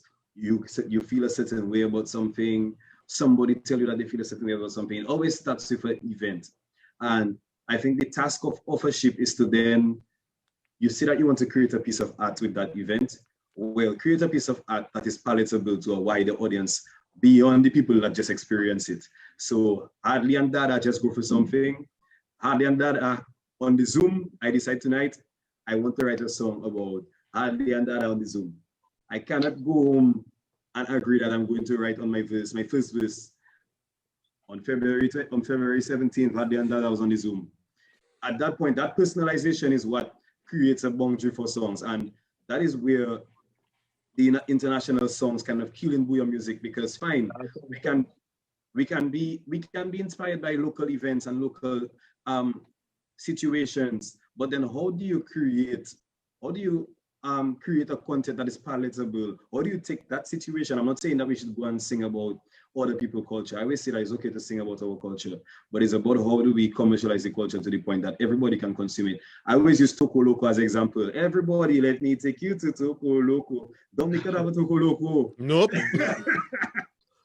You know, and the song was good because the melody is sweet and the storyline of the song is very general. The chorus is the specific part, but the storyline of this song is really a love that anybody can feel. So it's about the craft. And I mean, another example. I mean, you can when you eventually find out that what Toko Loco actually is, you can just replace that with a beach in Dominica, you know. Yeah. You know, you can take you down to Meru, right. I think I don't want to jump in there, but Toko Loco, I think a lot of people, it's not really about knowing whether it is a beach or not. And I think people thinking Toko Loco is a place you go and do something for a woman. Exactly. Right. Okay. And the name sounding so it's something like an imaginary place. Yes, exactly. Yeah. Exactly. Yeah. So all that too. And part of the craft could be that martial inspiration or the right songwriter inspiration maybe came from another beach, but maybe Toko Loco was the one that sounded most imaginative. So let's use that instead. And it worked with the melody. The experience too. The experience, exactly. So and then masking is another part of it. I mean, I always say like it's not about what you say, it's about how you say it. You know, and I use the example that growing up singing Junior Calypso, one of the first international songs that I learned was the Sparrow medley. Gin and Diner, The Lizard, Drunk and Disorderly.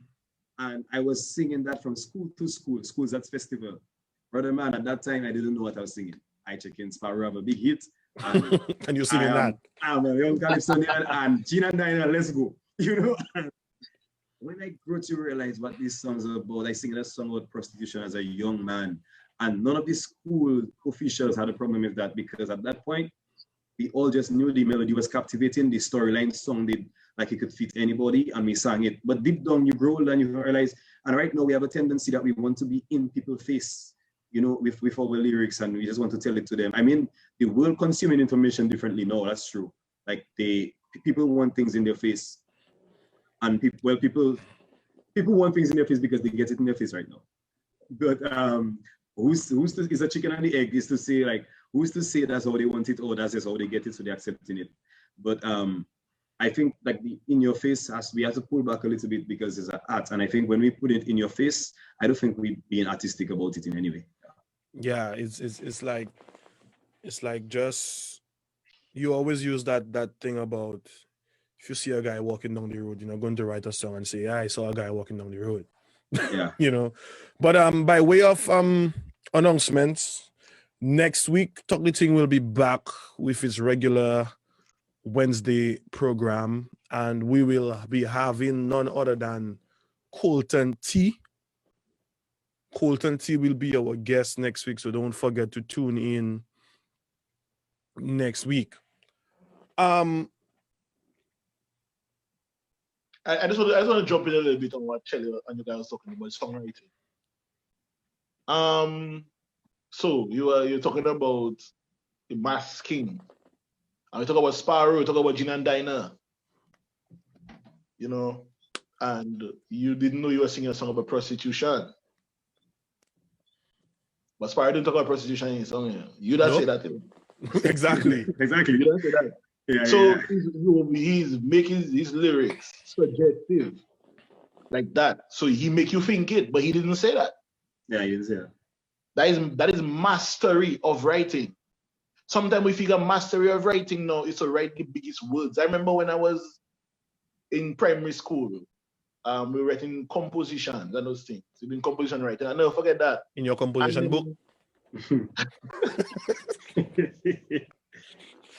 So the teacher now was checking, like, you know, when you're writing, always use new terms. When they tell you to do, you know, when you have a word you don't know the meaning of, go in the dictionary and learn it, you know, vocabulary, increase your vocabulary, expand your vocabulary, and utilize those words in your paragraph you're writing and all those things.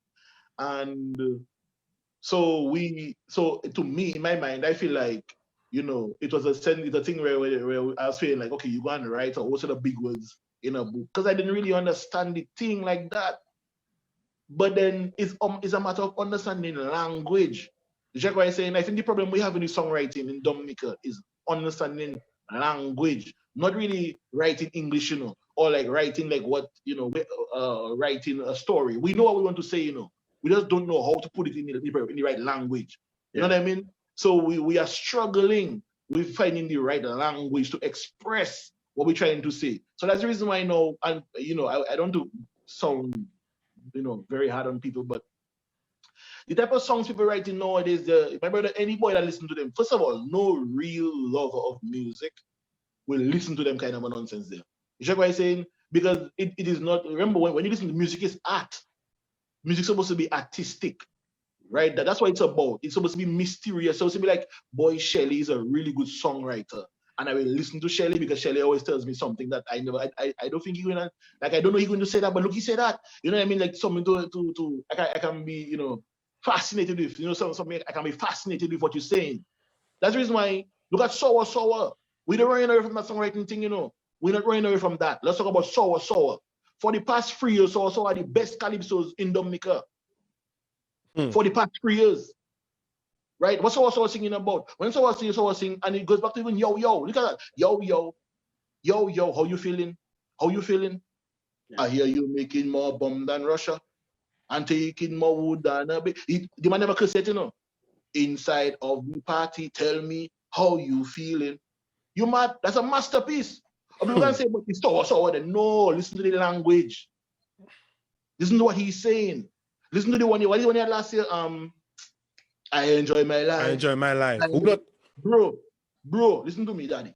When I first time I heard that song, I say that it's the best song for the carnival, you know. You know what Sour say? Drink rum, make bomb, Harley fillet, and sell bala. That's what the man say he didn't enjoy his life, daddy. You check what he's saying? The man never tell all you to go and drink or make bomb and all these things, you know. If you don't do that, it's up to you. But the man personally song, the man say he enjoys his life. Guess what? Everybody wants to enjoy their life too. So what the man telling you is do what you want to enjoy your life. Insert your yes. Yeah. That is mastery of writing. People can watch and say, so, then no, so. I don't know if he did it intentionally. I don't know if somebody help him. I don't know what is the case, but there's a reason why so is keep on having the biggest song. So he can't even. It's not by accident. So we need to look at those things because we just feel like, so can make a good song.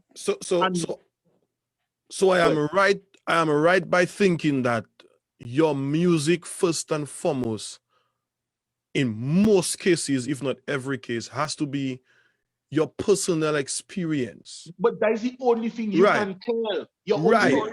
That's the art, yeah. That's it. That's you gotta talk about you. Mm-hmm. That is why people like Adele was able to write albums about a breakup.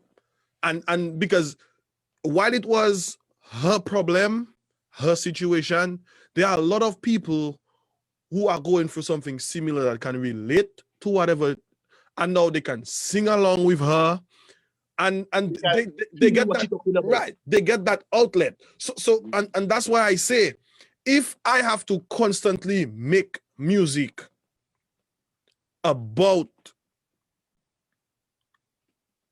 something that I saw, that I just saw it's popular, then eventually it's no longer my music. I just happen to be the one bringing it forward, but it's no longer my story. It's no longer my message. It's like an architect, for example.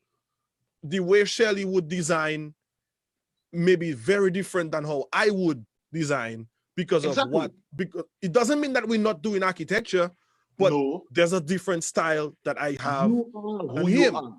He is who he is. So then the whole idea of, and I think that's a problem we have in Dominica, is how do we create music? Where do we create music? When do we create music? And what are the steps of creating music? And there's something that I showed Sheldon, and I always talk about it, which to me are the steps of creating music. Is you create something and what I mean by create is you write a song, you put the basic musical notes to it, then you take it into the studio, you finesse it, you record that song, you add the instrumentations, you modify the lyrics, you add the tones, the bass, the whatever. And now that you've recorded that song, so you create, you record, and then you play. And I think that's a problem that we have back home. And it happens from the biggest man to the littlest man, and it will obviously happen to the littlest man if the biggest man doing it.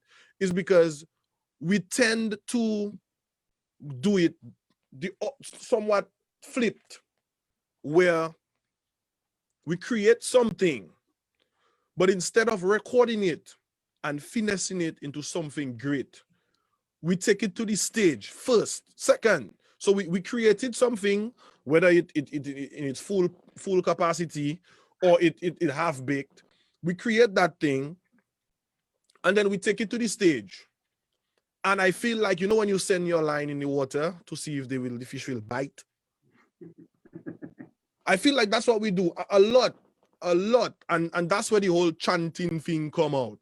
Well, I don't do the cutting. Hold on. Mm-hmm. So, and I'm not saying chanting is bad, because during carnival time, when you're on the road for 6 hours straight, my boy, you can't sing whole songs. So I'm not saying chanting is bad, but we definitely tend to do it the wrong way, where we create something, or we think we have created something, and we take it to the stage, and we play it to see if the fish is going to bite. And when we realize the fish is going to bite, we go back into the studio and record, and we end up recreating, right? Which can, a lot of the times, can be a recipe for disaster when we go back and recreate, and then we go back and play again. And the sad thing is, we don't get the same response that we got when we go back and play again. Why? Why? Let me tell you why that happening. You see, it goes back to format. You're talking about format. Everybody has their own format art doesn't have boundaries. You can start to create any whichever way you want to create. And after that, we're going to go through some of the comments of our viewers, yeah? After your Cool. Yeah. So art is free expression. You can create any which way you feel inspired. It's you and your inspiration, you know what I mean? So in some case, like for instance, Triple K, right? Triple K has a reputation for creating songs or creating chants and those things on the spot. That is their format. You cannot judge Triple K, for example, at the same time we're talking about. But you should not judge them for that. That is their format. The thing is, and then you make mention of sometimes no. The reason I mentioned Triple K is because the Triple K is a group that I know personally that does that a lot. That's Triple K format from not now. You know what I mean? I know that for right. So I can speak to that because I know that. Right. So, but at the same time, now, if let's say no Triple K go and do that, you know, they have a chant or new rhythm, Killer Lego new rhythm, and Benji or David or Alfil, whoever at the time feel a certain vibes on it. You know what I mean? And the crowd that Triple K attracting their crowd, they too understand that too, you check what I'm saying, they have that connection. So if anything happen on the spot, whatever that hit them on the spot, you know what I mean, they will do it on the spot and the crowd will respond on the spot. You know what I mean? That kind of a vibe. And then it'll become a staple. If it work, it work. If it don't, then they'll forget about it. You know what I mean? And so on. But then when it goes to the studio now, what happens now? What you're talking about now is nowadays and the reverse the process now. Something catch on alive. And then when they go to the studio now, they reverse the process. So they go to change up these, put all much different chords and da. The reason why it had that problem there is because of the format that Triple K using, or people are doing those things is about the format. What I mean is that, like for instance, but Triple K had a song I think is Roll That Boom Boom, Roll That Boom Boom, Roll That Boom Boom. You see that? Ever since I heard that the first time they were playing live, I say, boy, that's bad. So I tell Benji, but that tight. You check what I'm saying and Ting, and I think that was, in my opinion, could have been one of their best songs or whatever it is. That's my opinion. And then after they did this song and they let go this song, I was like, what? The song bring me there. What the chicken? What that mean? That mashing up my head there. But you check what I'm saying, because that's not how I expected the song to sound based on how I get to know it. So what you're talking about is you not get to learn this song a certain type of way, and after they changing it. You check what I'm saying? Right. So no, it have a disconnect right now. You check. And I was saying to myself that I told him personally, but Benji, to my opinion, you should just build this song around. Roll that boom boom, and everybody needs a body. And when I roll that boom boom, with my eyes on you, I'm going to roll on you. I'm going to and they're going to run that boom boom. And in my opinion, the verses should be more of a rhythm scat chant kind of thing, where it would be more like instead of come and sing out something, chant or say something like I'm the Dominican Eagle, just scatter the rhythm like that. It would keep the energy of the chorus. You check what I'm saying? But instead they did something different. And I was like, what? But that's an example of what you're talking about. So now the problem is now with them is that they're now trying to do how much different kind of things. So it's a lot of things that they themselves don't understand about their own craft. You know what I mean? Because for instance, have a number of songs. Why do you think people like to play so much Triple K live? You more young people playing Triple K live than playing Triple K songs, I wonder if they ever thought of that, they themselves.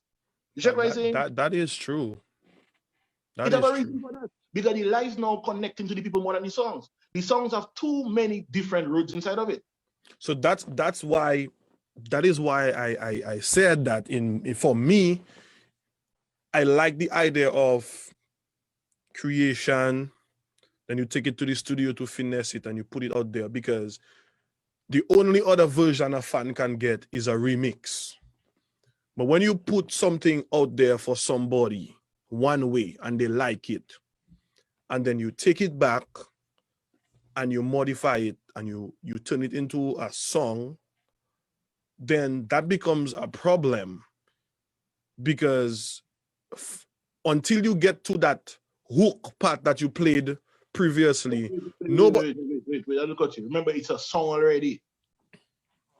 When they make it in the beginning, it is a song, but it just don't have all of the parts. Right. Right, but that's what you do when you go to the studio, because in reality, the components of a song is musically you might have an intro, a 6 or 8 bar intro, and then you go into a verse, and then you may go into a pre-chorus if the song has a pre-chorus, then you go into the chorus, and then you would go back into at least a second verse, then you may have a bridge and whatnot. But when you just have that one thing that's going for you, then you go back into the studio and you know, as you said, start just adding things to it, and guess what it does? It took you there, everywhere. But if it does something that hey, I have an idea, I don't want this is what I want to do, and blah blah blah blah blah blah. Let's try to work around that, because I think it brings us back to the fact that when we do that, we tend to not get our actual studio recordings to be played.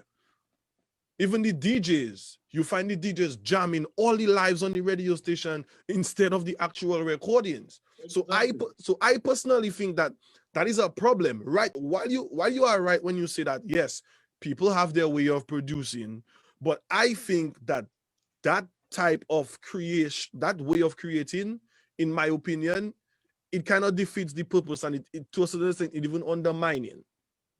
Because when you step back on stage, you're not going to perform it like that initial way. The way that people get accustomed to it. Right. So because you want to perform your full song. You want all your vocalists to sing, you want your musicians to play, you want your drummer to do his thing, because you create a song. No. Well, so that is just it, like for instance, we had to give Shelly a break too, Shelly had to come in on that, Yeah, I have an opinion on that. What I really want to say on that is that as people in the comments, and even we highlight that the problem is not with that particular style. Like, that is a way of creating, and I think the challenge there is two things.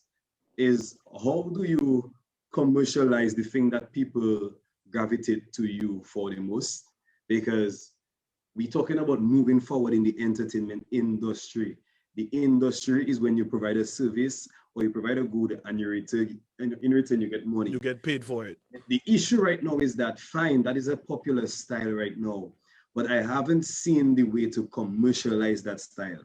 And I am not about to be popular and having my music, or having a format of my music playing around the entire world for no money. Like, that is not what I'm here for. And that is not what any of us should be here for. We should be here to, okay, fine. Oh, I do that and you like it. Boom, I'm going to go back to the drawing board. I can make all you pay for that.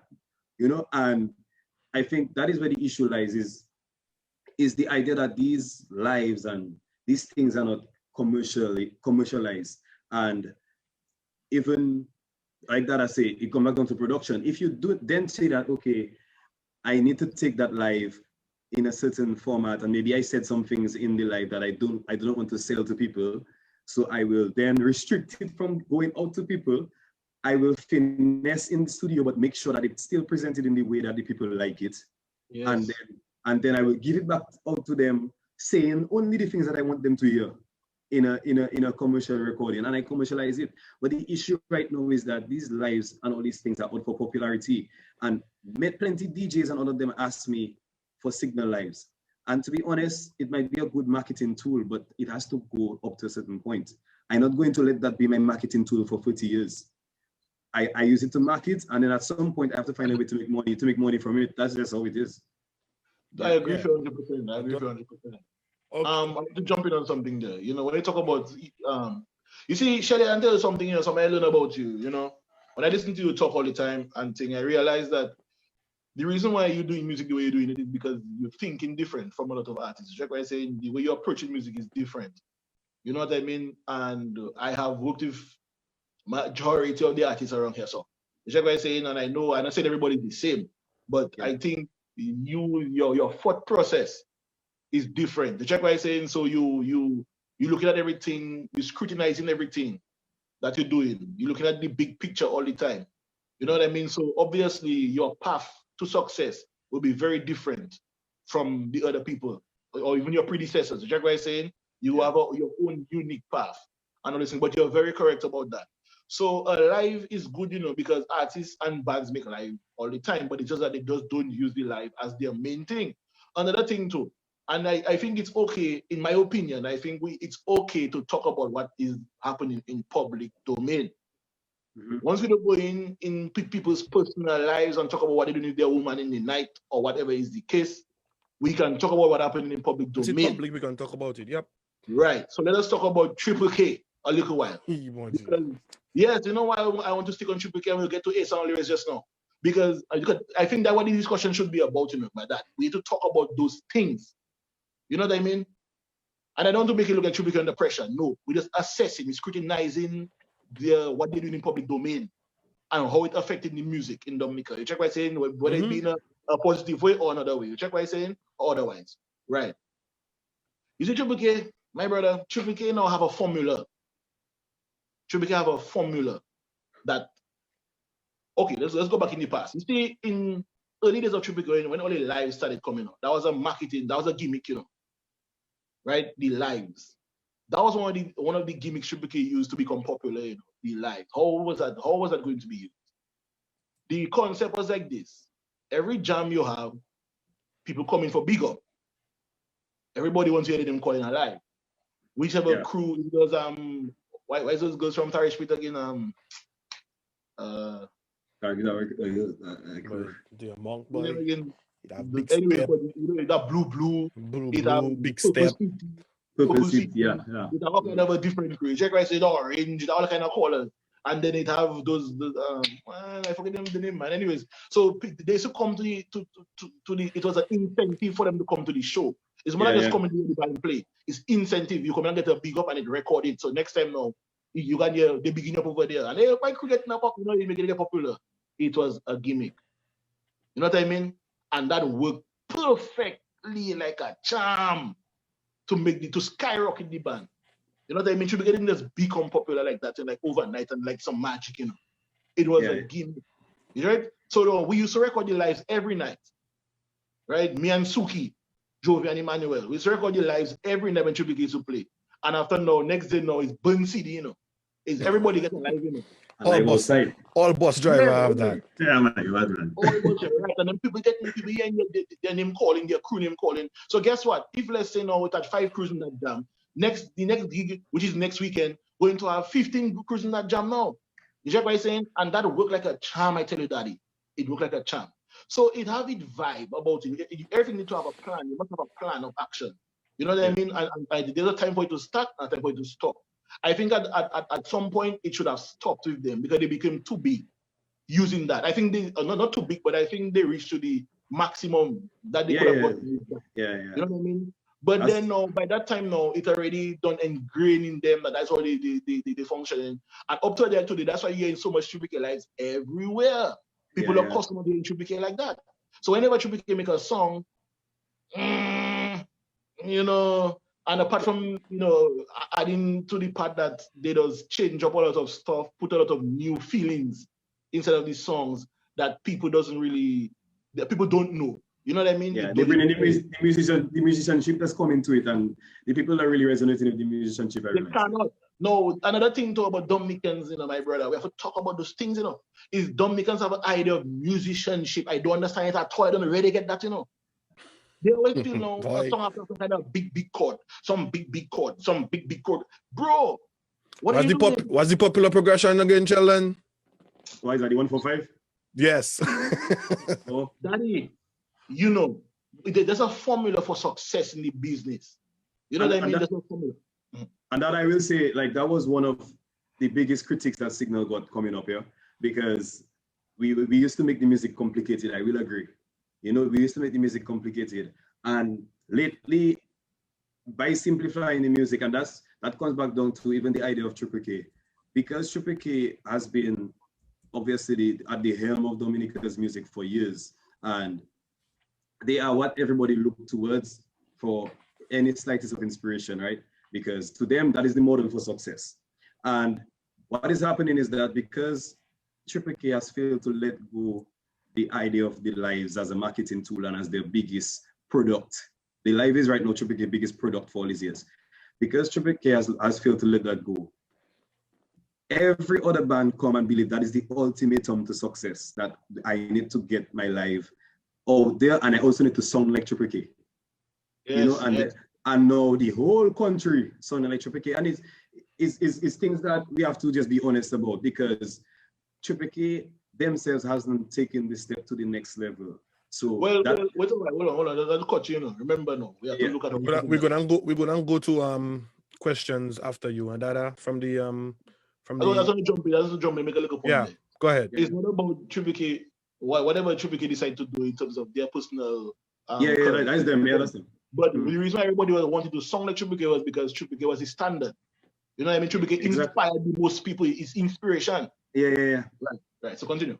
Yeah, Triple K definitely inspired the most people. And what I was saying is that, boom, there was a point when Signal felt like these big chords and musicianships, and our musicians start playing in church and whatever. And that is, we had to reach the point of evaluation when we realized that the music was only satisfying us as musicians, but it wasn't resonating with the people. And a lot of the other musicians used to big us up and be like, boy, Signal all you've had, because his E sustained seventh by there and his fives. a G minor seventh. Yeah. And it was right, honestly. But right now, we have to realize that it's not just a Dominica thing. The simplicity of the music taking over the world right now. That's the fact. But I don't know, it's still a give and take in terms of how simple do we want to get versus, losing all the substance that music is supposed to be. Okay.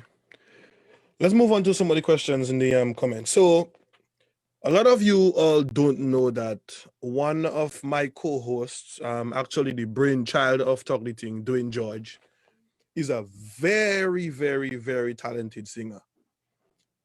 And he posted a question. There's a video of him singing in a gig somewhere. I must get it and post it on the Talk the Ting page, so you could see for yourself. But he asked a question which is very important, and maybe Shelly, you can touch on that. And he said, his question is, if I am a vocalist, why is it frowned upon to get someone to write a song for you and he just sing it? It appears that a lot of people who can write feel that because they can write, they should sing. And then you have a lot of people who think because I am the singer, I should write, and I don't want to sing any song anybody else write. And Dwayne is one of the people I've been trying to get into to sing, whether on his own or whatever. So Shelly, what assurance can you give him there that it's okay to sing a song that was written by somebody or co-written by somebody else? Well, yeah, to first highlight why the problem is there is because I think it's because of a lack of industries. One, because if in the presence of an industry, there will be the understanding that there are different hands that come together to make, or what did I call it, like parts of an engine? Right, parts. And and some guys don't want to accept that I am just a timing chain and I'm a timing chain only. So some guys don't want to accept that they are the radiator and they are just the radiator. So we can call it a road crew like a radiator because water and thing. But anyway, but yeah. Steve! So in essence now, because we have that failure to accept that I can be one thing and be part of the big picture, everybody wants to be everything. And I always call myself a unique talent because I can write and I can sing. But at the end of the day, sometimes I still feel like, I wish I had just had some deadly writers just giving me songs and I just have to just come, execute it in studio and go perform it. Because at the end of the day, when the industry really starts to operate, you realize, I myself will realize that I cannot write, record and perform. You wouldn't have time. At one point it will get hard for me. So it's about building that team. And I think, for example, with Dwayne, I do this media to search a bit harder, but I still think like there are people that can write songs for Dwayne. There are people that have taken that backseat, for example, Too Greedy, realize his writing skills and taken a backseat on the performing and the recording. So there are people like that will write and Too Greedy will deliver. So I've hardly link up the man to Grady, please. Okay. Oh, yeah, Greg. Yeah. Yeah, Greg is a very, very good writer. I think he writes for, I don't want to say who he writes for. Another question from the big clock. Big Ben. And I gotta make Dada take that one, even if it's for both of all you. Great dialogue. My question is, when is Dada going to give Shelly that master rhythm that will sell like Family or bigger? Give Dada over here, he say give you. We're not giving it, yeah? Yeah. But we're not giving it, but we know what you're trying to say. When the time is right, you know what I mean? Because we cannot force things, you know. Everything has to happen when it has to happen, you know. So when the time is right. So I mean, the good thing is that we are here and we're having that dialogue there now, and so we basically getting a feel of each other's mindset. You know what I mean? So when the time is right, we can build that.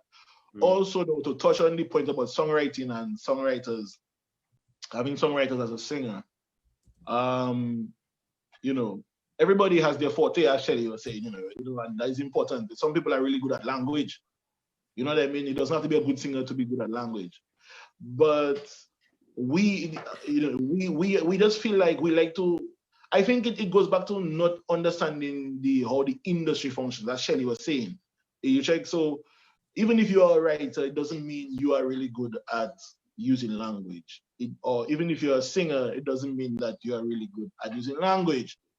Look at Beyonce. Beyonce doesn't write any of her songs, but we love all Beyonce songs. We love all Rihanna songs. She doesn't write any song. Ask Rihanna what song she write already, right? Yeah. And so on. Even if you can take Marshall as an example, and Kes, all them men there, they doesn't write, but them man doesn't write as much as before, right? So they have a lot of writers. They have even Voice, right? Voice used to write a lot. Voice used to write for Kobe Dubois, and Kobe Dubois is a writer. Yeah. Right. You know what I mean? So, and Voice writes a lot of Problem Child is an artist and he writes for a lot of other artists too. Yeah, so it's a matter of understanding the industry side of the thing. Yeah. You know what I mean? Understanding the industry that, okay, there's a song that I feel Shelly can deliver. Shelly boy, I know a partner. Listen to me. I have a track there. And trust me, Shelly, that song, you are laying on that. Bring it for Shelly. Shelly deliver the thing. Boom, we have a hit, you know. We good. Everybody nice, you know. Everybody eating. Yeah, but I think now in Dominica, whatever, there's a special case, you know, my brother, when it comes to this thing. My brother. Because in Daddy, man does feel now that they don't want to share credit. That is one biggest problem. I'm telling you, that's the problem with them, man, Daddy. The man don't want to share credit. They want to be the chief, the cook, and the bottle washer and everything, you know. They want to play all role. They don't want to share nothing. So therefore now the work, you know, maybe he's a good singer, but the writing is crap. You know what I mean? And then another thing too, because this is what the program is about, you know, fellas. I don't come there to talk nice like as if I come to the interview like I want thing, you know. No, this is not an interview. We're having a discussion. We're talking the things, you know, Daddy. Yeah, that are on this show. Yeah. Yeah. Fire tonight, you know. Yeah. Another thing too, indeed, that affecting the music and that affected the music and keep the music at that level is the fact that all them bands feel they have to produce their own songs, my brother. Yeah, I tell you that you should do that tremendous to the music back. That is something that we definitely have to. Them keyboardists feel there's producers. Them keyboardists feel there's producers. My brother, bro, listen. I'm not saying some keyboardists can't produce a song. Like for instance, like my partner Dwayne Jarrus in Barbados. He plays keyboard for Marshall, you know. He's Marshall's keyboard player in Monk Band. But how many songs he producing for Marshall? Zero. I mean, and he's a producer, you know. He produced a number of songs already, a number of big track and thing in the past. But then he have to know his role. You have to understand the industry is about sound. Every keyboard, every producer has a sound. So all songs going to sound the same thing. Exactly. So another thing too is that his sound, like Moto, right? Look at Moto. Moto have a sound. So now, if the market trending in Moto direction, Moto will get plenty work from all kind of people. Likewise, if you trend in another direction, so it's going to go. That doesn't mean because you're a keyboard player in a band, you have to produce a song budget. I don't know what happened to Dominicans. Dominicans, they beg. My brother, every band have that problem. My brother, and I'm asking you, do your history, do your homework, and you will see it. Every band have that issue. Every band have that issue that never benefit Dominicans yet. Never benefit Dominicans yet. Because and you know why? We have some good material, we have good potential material. But that's just it, we can't develop. Yeah. You hear it from one ear, you hear it from right? So why Signal can't produce a song, make Moto produce a track for him? For Shelly or whatever is the case. And Signal is Signal track. You know what I'm saying? Or whoever is Precision, or whoever, or Red Boys, whoever. So, you know what I'm saying? So that takes me back to this rhythm that we did in 2019. So a lot of y'all maybe have heard it for the first time after the Illumination last week Thursday, where there was a performance. There was a segment with Colin XP, Shelly, Colton T, Rye, Daddy Chess, Skinny, King Dice, and the famous Skinny. Hold on there. Hold on there. Woo!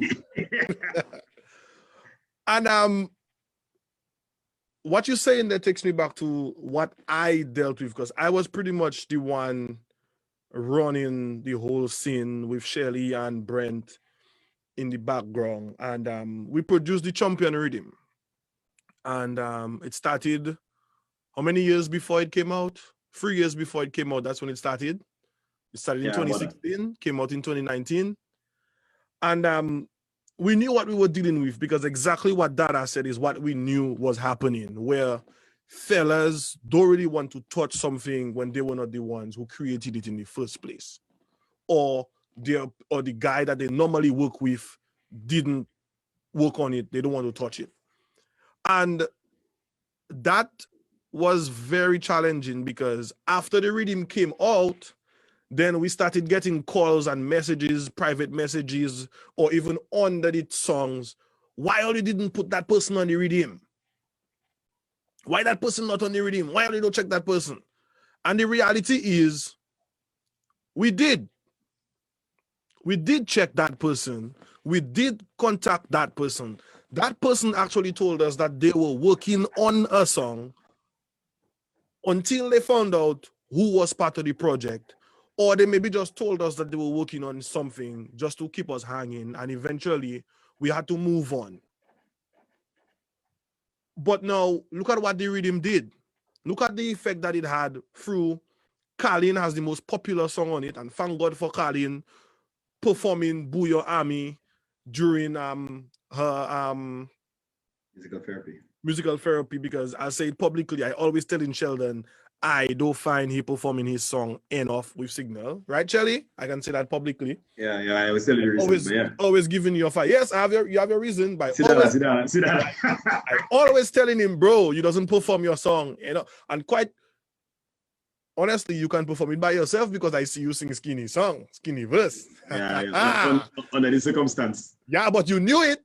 Yeah. So a conspiracy going on there. But I have a question for Dada. Hold on. Because of your fault, Abby. But for me, what the rhythm did was it showed that artists are able to work on material that they did not create. That's what it taught me. Those who were willing to do it, they were able to take a musical arrangement that they couldn't modify. They couldn't mess with the musical arrangement. And they came about with, we have 5, to me, great songs on the album. And if you all want to check it out, check out Champion Rhythm on Spotify, Apple Music, everywhere. But it shows that we can do it. Right, Dada? It shows that the artists can do it. Dada did it as well. Dada has a few rhythms out with some local and foreign artists. Whoever wanted to work with Dada at the time worked. But we have the ability to do it. So I think that is something that we definitely have to break out of and stop sticking to one man producing our music. Because at the end of the day, as Shelly said, everything going to sound alike if we keep using that one producer for every song that we do. Yeah, and as much as I will go on every stage and say Duns is the youngest and the baddest, I agree with that, because I personally have started that dialogue in Signal because I've challenged Dunes to change up the song many times. But then back to what Dada say, you cannot really change what is part of a person. As a man has his sound and a man has his sound. And I want to ask Dada now, what do you think is the place for bands on a regional and international scale, along with the artists that front them? So for example, when you talk about, for example, Anwar and myself and Stasha, we front the stage when Signal Band performs. Now, if I get a reading from Dada, my initial instinct is that that is not a Signal production because Signal Band members didn't have an input in that, meaning the Signal Band musicians. So at that point, I would brand it as a Shelly project. And if Anwar gets a reading from Dada and he drops on it, I would see that as a Wawa Anwar project. Now, it sometimes becomes hard to draw the line because yes, Signal Band is the brand that we represent, but we also represent ourselves as artists. And sometimes I think that's where it's hard to draw the line. It's like, should Signal Band then outsource different producers? And when we outsource a different producer, or should it be a collaboration? Should it more be like, let's bring Dada to work with Signal Band to produce something rather than just get something from Dada, I sing on it and I just see Signal Band. So where do you think those things lie? Yeah, that collaboration. So hear that, right? So the first thing we have to think about is, like I said, it's about what is the sound trending in the industry at the moment. You know, let us come out, let us decentralize ourselves from Caribbean or Dominica or Bouillon. Let us go in America for a little while. Mm-hmm. Look at Timbaland. Okay, everybody remember, well, I hope you guys can remember when Timbo was hot like fire from ever since back in the late 90s. We talk about 96, 97, 98 with Aliyah, and then after in the early 2000s, you have Genuine, all kind of things. You check, Timbaland have a sound, right? Timbaland has that sound, right? It's about what is the sound that is trending in the industry at the moment. Now, as a producer, what you're supposed to do now is you need to build your sound and keep trending, right? You need to keep trending. It's more than just a person's ability to make a beat. It's a matter of what is the attractive sound that the people are listening to at the moment. That's the reason why everybody, like if let's say now you, Shelly, write a hit for, say, Farmer Nappy, right? If let's say you write a song for Farmer Nappy and it becomes a hit, right? So what are going to happen though? You can write 1 million songs in your life, you know, a whole million songs. You can sing it if you want. You can get to every artist in Dominica if you want. The moment you write a song for Farmer Nappy and it become a hit, you're in a different ball game than now. You know what I'm saying? People can start checking, boy, Shelly, let me watch a panel calling Shelly, yeah, boy, and think, I'm sorry, a big hit for Farmer, but I like that, you know. So people going to be interested in you and start scrutinizing you more now. So what can happen now is they're watching to see what else you're going to do. So if let's say now you're working for Destra or Patsy, you work with Patsy or you work with somebody else, you give them another hit again, they'll be like, what? I want Mr. to give Mr. No. So now everybody going and say, you know what, but look, Mr. make a hit with Shell, a hit with Farmer, and you make a hit with Destra. And then you make another hit again with another artist. And I'm using them soca artists as an example because they are the biggest set of brands in our realm. In our realm. I can't remember in our realm. You check what I'm saying? Mm-hmm. And so on. So now people watching those things, and then guess what? Before you know it now, Shelly, they're going to realize now that Shelly make 1 hit, 2 hits, 3 hits, the industry going to start trending in Shelly sound. You're shifting the industry. You check what I'm saying? You're shifting the attention of everybody. So all the writers like Corey and them for FBE and all the other what's his name, Jovan and all the rest of the guys that are working on making a lot of big songs, but it doesn't mean they're not good writers or producers or whatever it is. It just means that right now Shelly now has a flavor, like, you know, he has a taste that is becoming popular. So everybody wants a piece of that taste. You know what I mean? And then before you know it now, Shelly write 3, 4, 5, 6, 7, 8, 9, 10 songs, and 5 out of that 10 is hits. Shelly good, you know, daddy. Shelly good, because what I'm going to do now is going to propel, you know, into a bigger, you know, into a bigger platform now. More people going to see you in the world and them kind of thing now, because them artists now have a lot of reach. And then before you know it now, everybody wants Shelly. Like for instance, Shaft Vibes, or you know Shaft Vibes? Yeah. Jason Bishop, Bishop, yeah. Right.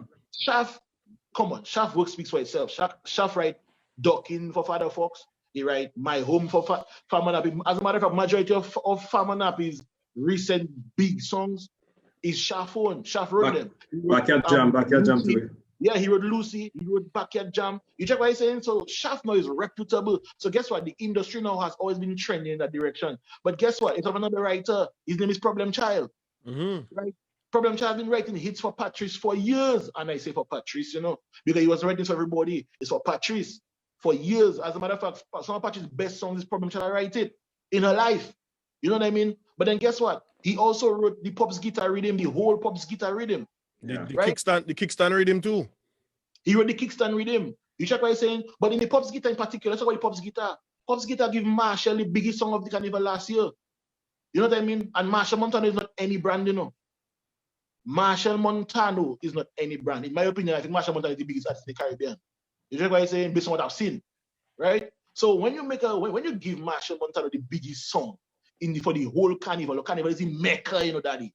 When you have the biggest song in the industry, the maker. You check what I'm saying? What I'm telling you about Problem Child, it means the industry going to trend in Problem Child direction.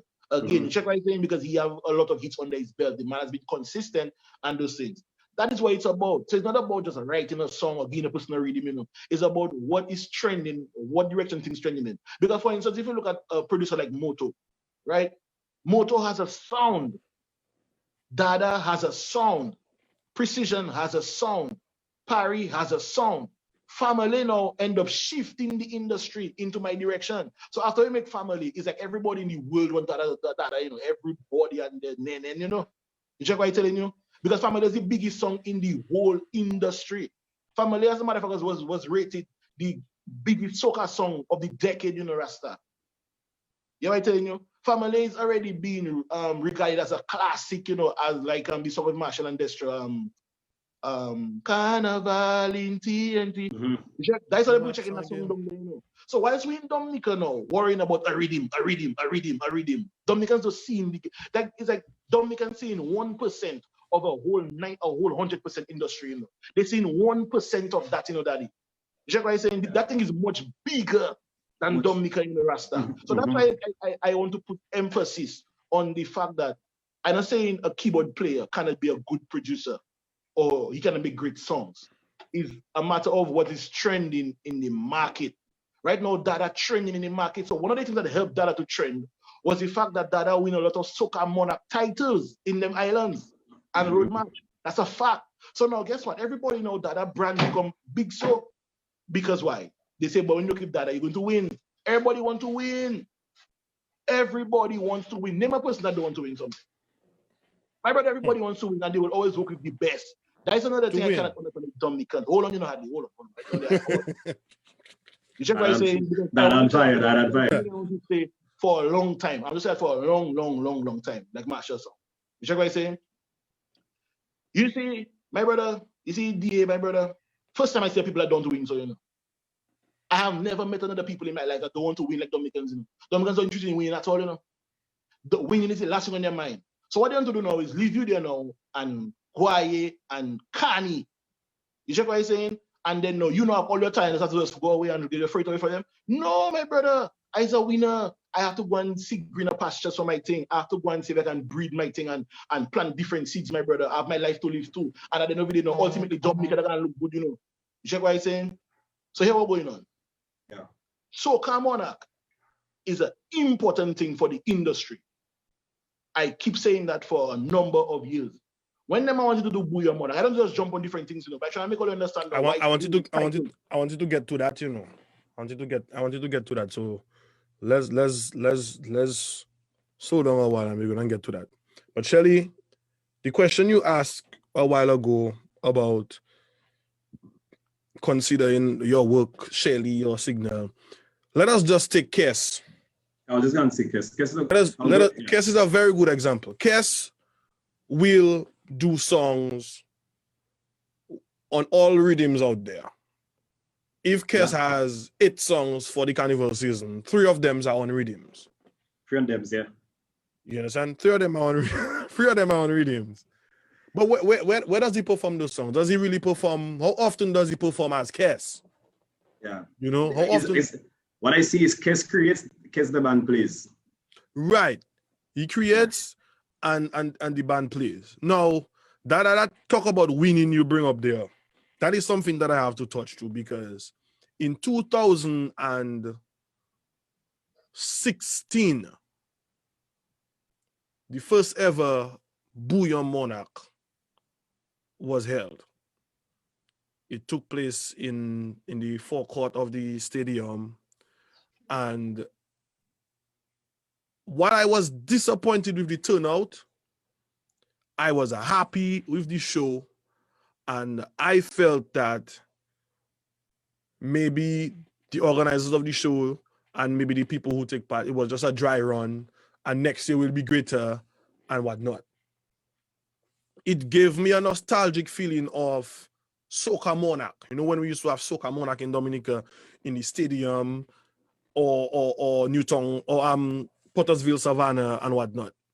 But then when you look at the names that was part of the show, you almost knew that even if the show was going to happen anyways, you almost knew that it was not going to be as big as you would expect it, because you need certain people, even if it's a competition, the need for certain people to be part of those competitions are important to the success of that event, right? And it brings up what you said. We don't want to win. You understand? The only way to win is to compete, in my opinion. Whether you run in a race or you sing in a song, we don't want to win, and that's true. So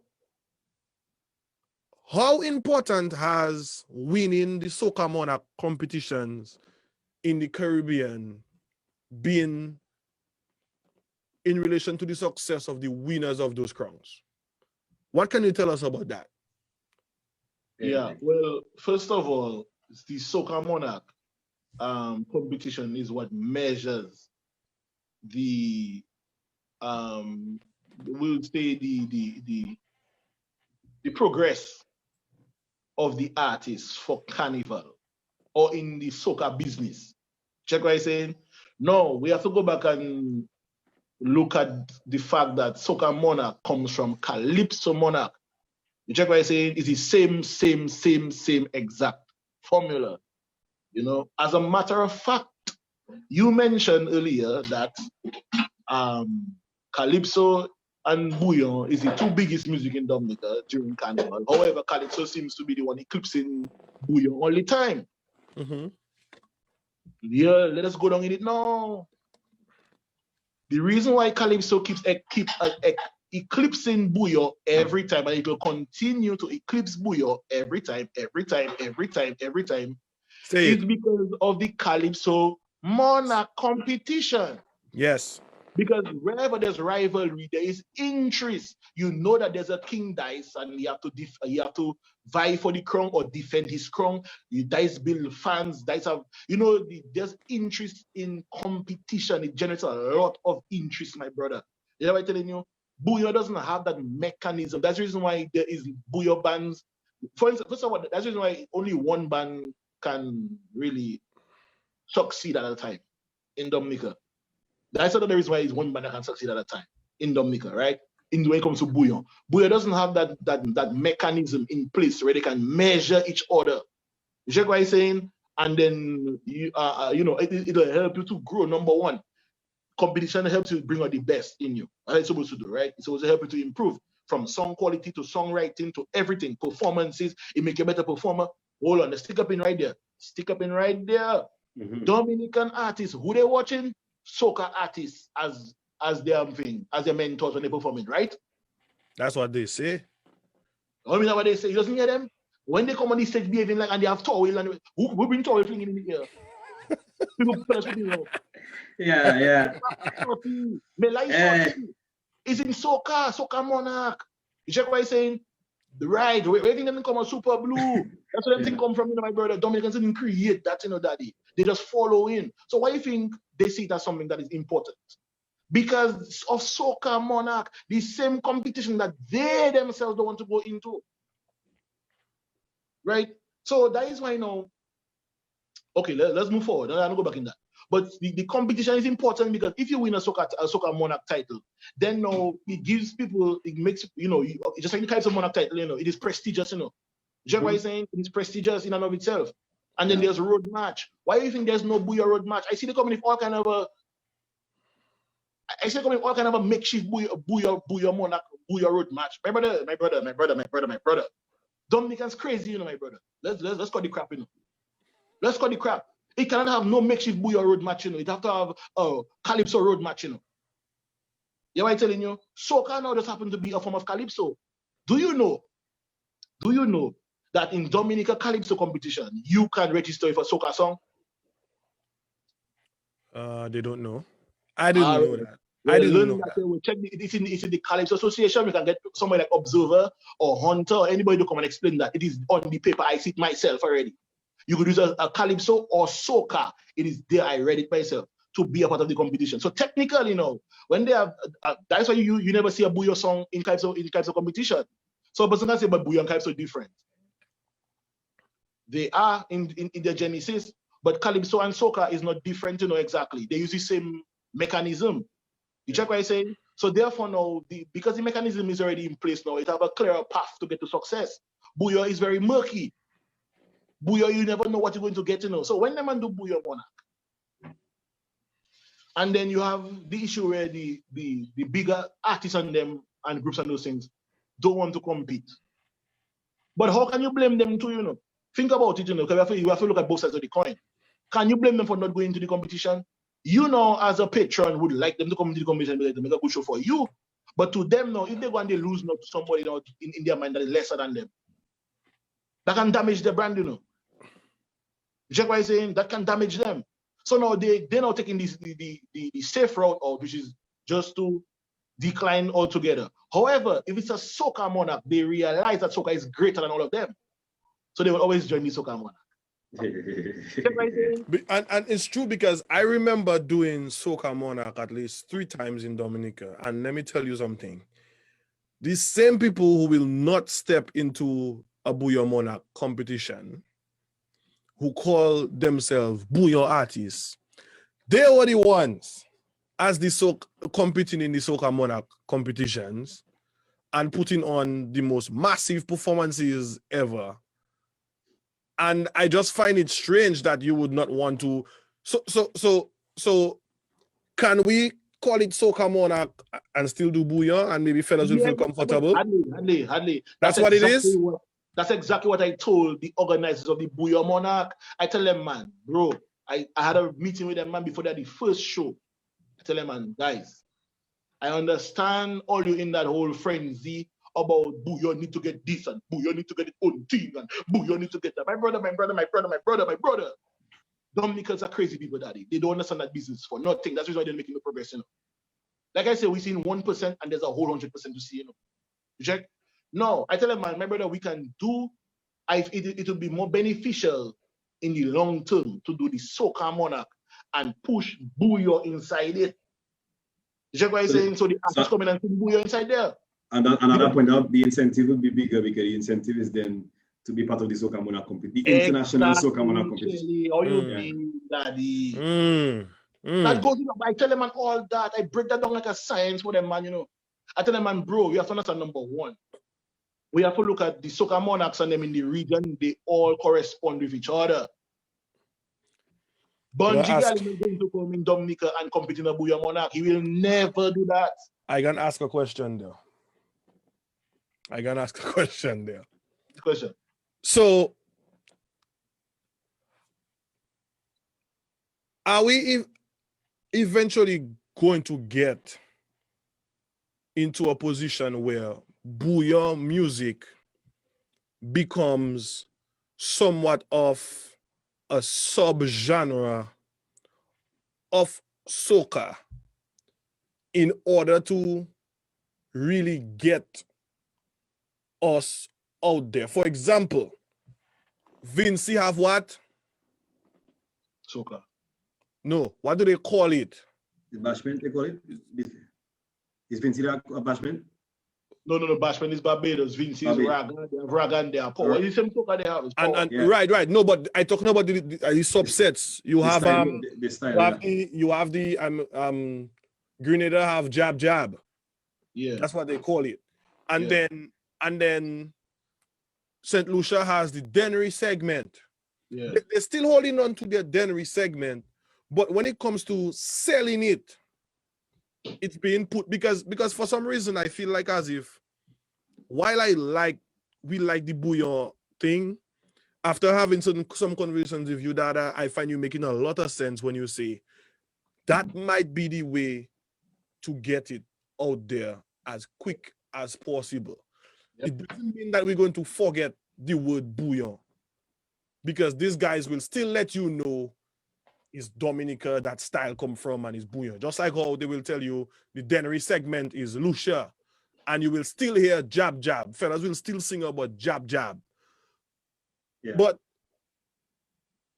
Dada, you mute. No, I'm mute, man. I was just talking in silence. I was making movement. Okay. Yeah, you're just saying yes, but yeah.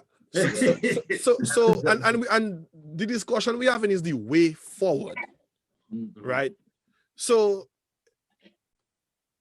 is it going to become like that? Are we going to? It is already so. It is already so out there, but for us, it's not though. Let's be real. Man, it will never be so for us. It will never be so for us. From my perspective, Shelly. I think I want to answer from my perspective. The fact is, it is already so. The fact is, it's already so. Then the question for us is, are we willing to accept that it is so? And so far, the majority is not willing to accept that fact. Shelly, nobody cares if you accept it or not.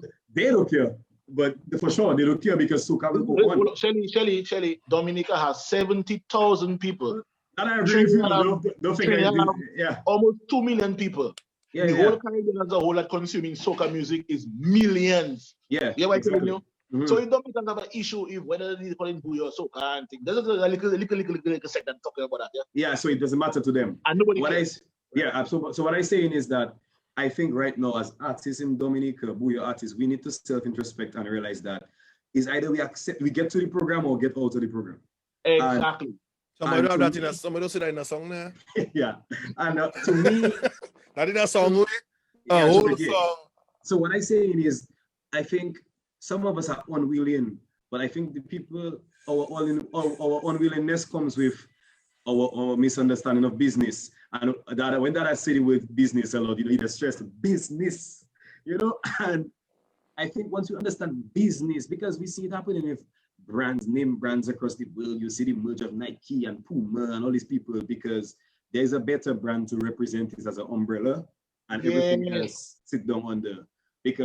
And then at that point it's about the sales. Now, if people are scared about us losing the heritage of bouillon, that is because we're not willing to do enough work to ensure that bouillon stays. Good, Shelly. Because jab jab is soca, and for some reason jab still there, and Marshall Montana want to jump on a jab style, and it's still there just kicking, and jab they're doing anything, and jab while they're calling it soca, people still know when they hear a style and they hear that they know it's a jab and we roll in. Because I think one can argue that the sound of jab come from bouillon too. So anyway, that's another conversation. I think so too. Right. Yeah. But so because the thing is, if another Caribbean genre of music has to eventually get recognized, and then we can go on Apple Music and see a song and the genre is actually there, soca, I think soca is the one that's going to get that label next. Majority of the countries in the Caribbean plays soca. Right. How many countries in the Caribbean plays bouillon? One. And that is a problem, because we have been so selfish with bouillon music. Even me at first, when Dada and the two Lawrences, Dada and Ali, started doing music with with other soca artists, and then I would say, boy, that is bouillon, boy, and the man don't even say it, let them man put at least bouillon soca. I was one of those. I'm not ashamed to say it. That is something that I confessed to Dada already. I was one of those who initially thought that are giving people our thing. But it always good. Changing your mind is not a bad thing. Yeah. You know, and after talking to Dada for a very long time, we've had many discussions leading up to tonight. And I totally understand what it is. And one thing that hit me is, if we don't want to accept it, here's what I think is going to happen. I've always said that bouillon music will never die. What can die, however, is the bouillon artist, in my opinion. What can die, however, is the bouillon artist. The bouillon music will never die. You'll always have somebody out there that can make it. But if you just sit down there as an artist and say, I'm not a soca artist, I don't want to do soca, no, it's bouillon, and then I'm the only one doing it. But hear that. Then it becomes a problem. And that's why I said we're going to get more of those soca artists interested in bouillon musical arrangements. We're going to get the soca, two things, right? One, the soca artist has always been interested in bouillon. Always. The problem is now they didn't have access because Dominicans are very close up, very, very, very close up. Exclusive, they're very exclusive, yeah. It's like Dominicans don't want people to interfere with their thing at all. As a matter of fact, I don't say Dominicans. I would say Dominican musicians. I don't know if it's an inferiority thing. I probably feel man over there. I don't know what happened in the. I don't know. I think I know what it is though. I think I know what it is, and I think what it is we already know at the level these people are at that they can make what we do in songs so much better. And we just refuse to better what we're doing. We stuck at that point. Right? That's what I think. We stuck at that point. And because we don't want to go any higher, we get vexed because these people who are looking down on what we're doing, we damn well know that if they get a little bit, and that is why I said, here's the issue right now. We're still talking about Dada out there, but these Trini and soca artists have access to Dada while we literally have him right there. Right? They have access. We, like, a lot of us don't even have to call Dada on his phone. Sometimes we just see Dada driving down the road, do we? Yeah, exactly. Let me tell you that, my brother. Let me tell you something. You see, like I tell you, I don't my water finish. Well, sorry. I probably drink about 5 water there, you know. I don't tell you, I go not leave all to get the water. I come back, give me 2 seconds, but continue that. Yeah, man. So, what I was saying, yeah, so I was saying, you know, I right here in Dominica, you know, I born and raised in Dominica, you know, my brother. Yeah, I telling you, I don't born in Trinidad, I don't born in Port of Spain or Carinash, I don't born in places there, you know. I born in Dominica, in Bath Estate. That's where I come from, you know, daddy. I have always been doing music in Dominica. You know? I never stopped once do music in Dominica, in the Rasta. You check what I'm saying? It's just that now I had to change my focus because I realized now if I had stayed in that kind of mentality, that kind of redundant mentality that Dominicans have, I would be just like them. You check what I'm saying? Because now they're making progress. We don't even talking about how the whole touring story when they say they're going on tour and mash up crowd and all them kind of nonsense that they say in there. You check what I'm saying? And all them kind of things. We're not talking about that part of the thing, you know, where they could deceive, deception. You check what I'm saying? So now, me as a person, I'm a realist. I like to look at reality. And I want to function in reality. I want to make real progress in my life. I want to know when I look back on my career, I can have accomplishments, achievements that are something to be proud of, something I can pass to my children. You are telling you something of value. Not kind of a make-believe caution and them kind of a thing and people meeting you and bigging you up in tongue and them says their business there. I don't have time for that. I have no time for them thing there. You see why I'm talking to you there now, Daddy? That's why I talk to everybody in that business. When I saw them Triple K man, that's exactly what I talk to them. You know what I'm telling you? So some man can't deal with the pressure. I don't know. I don't just say Triple K in particular are the ones, the corporate, but I talk with them. And that's exactly how I used to speak with them fellas. You check what I'm saying? I'm not in them caution in there. I want to make real progress in my life. You know what I'm telling you? And then what I notice about a lot of artists now and people now, they cannot take the pressure. That's why a lot of people now just see me in Dominica and then they prefer to do something else with somebody else. And they prefer to just leave Dada alone because when you come by Dada, it's pressure, you know, Daddy. It doesn't mean that I'm putting you under pressure like I want you to, you know, do something outlandish. It just means that, hey, this is not working with Tom down the road or Raphael down the road there. Anything goes. Inside there, we have standard. Inside here, we measure in things. Yeah, I'm telling you, we have a mission. So let's go to another point now. What, as a writer, Shelly, a writer, a performer, Dada as a producer, as a musical creator, both of all you, what should be or what are the standards that you have? Shelly, let's go with you. Let's say, for example, somebody approach you to do a feature, right? Or somebody wants you to just write a song for them. I remember you telling me, boy, my niece just let me show me to write a calypso for her. You understand?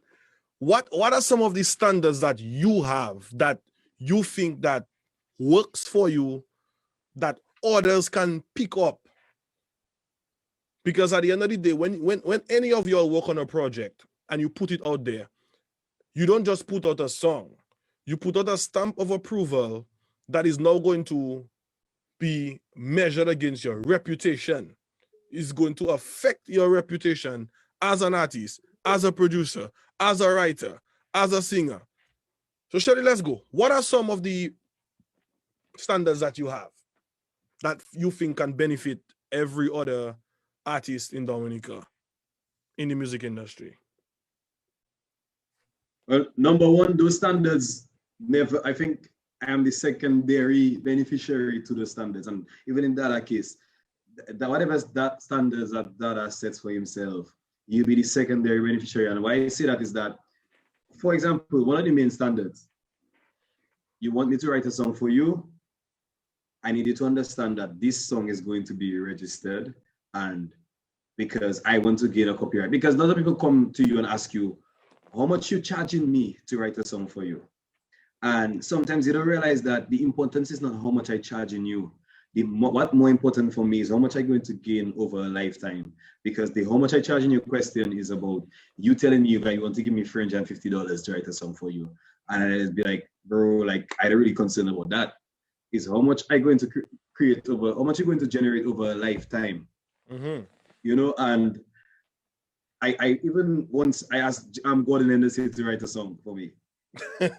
and Gordon first answer was like, and after he sent me a few takes of the song, he was just like, yo, don't worry about the price of that, you know, just know that you don't tell me you waiting for me to register the work. You tell me I Gordon Henderson, I am going to register the work. You know, and that is him securing what you say, Dada? It's not yours. Exactly. That is his work. So he's registering his work. You know, and a lot of artists come and wanting song. And I always say that I don't really like to work with people that sort of pop in and pop out of the music industry. I've gotten flack for saying that, but I feel like I always ask people, like, what is your long-term goal? Or it doesn't have to be that long-term. It can be 5 years, but some people really want to do a song for February, and in March, they're not sure what they're going to do, you know. So you know, I need to know about long-term goals. I need to know about. I think it's about playing the long game. It's about playing the long game. The long game. You don't understand those things. My brother, listen to me. Yeah? Most people in that business don't understand anything. Most people in Dominican music fraternity. We don't talk about music business, you know. See, Dominican musicians, period, in general, they don't understand nothing what we're talking about there in Rasta. You know what I'm telling you? The only people that probably understand something, so is Gordon, Mikel, Ophelia, them, Mark. Those people there, you know. Yeah. I can tell you straight. 95% of people in Booyah don't understand that, what we're talking about there. That's the reason why they're so emotional about everything in a Rasta. Because the moment you start applying business methodology to what you're doing there, you're going to put emotions aside. You should know there's no place for emotion. You have to do what is necessary. You check what I'm saying? So I don't just take over the thing, but we were talking about that whole soca and Booyah story. Is that the way forward? What can we do to Ting? Why is there even an issue though? Why is there an issue? Emotion again, emotion. Well, emotion, man. That's what it is. Is you having something and not wanting somebody to take it or not or share it. But Shelly was correct about what he said. Shelly said that is about the only logical reason for them behaving in such a way is because they don't want to do the work. They feel like they cannot compete with the rest of the guys in their thing. You check what I'm saying? In our own thing, in what we call our thing. Because so guess right what? Now go ahead, Shelly. I was gonna say right now, if we championing on the biggest fish in the small pond, but if we go in the bigger pond, as a fish, our size going to shrink because the pond bigger now. So right. Your size is always relative to your pond. So we need to now accept the challenge and go in the big pond because as I always say, the metrics and the numbers matter. But that's how you make money. It can be, but Shelly, you just was talking earlier about how Signal doesn't have issues getting sponsors to be corporate sponsors to be part of their thing, right? How do you do that? You talk about something business people can understand, numbers. Yeah. If you can't talk numbers, you're talking about pie in the sky, then people can't understand that. That is papi show you're talking about them people. Oh yeah, man, I hope. And when you're not sure, you give people what's the uncertainty. My brother, who's going to put their money in something uncertain? You stupid or what?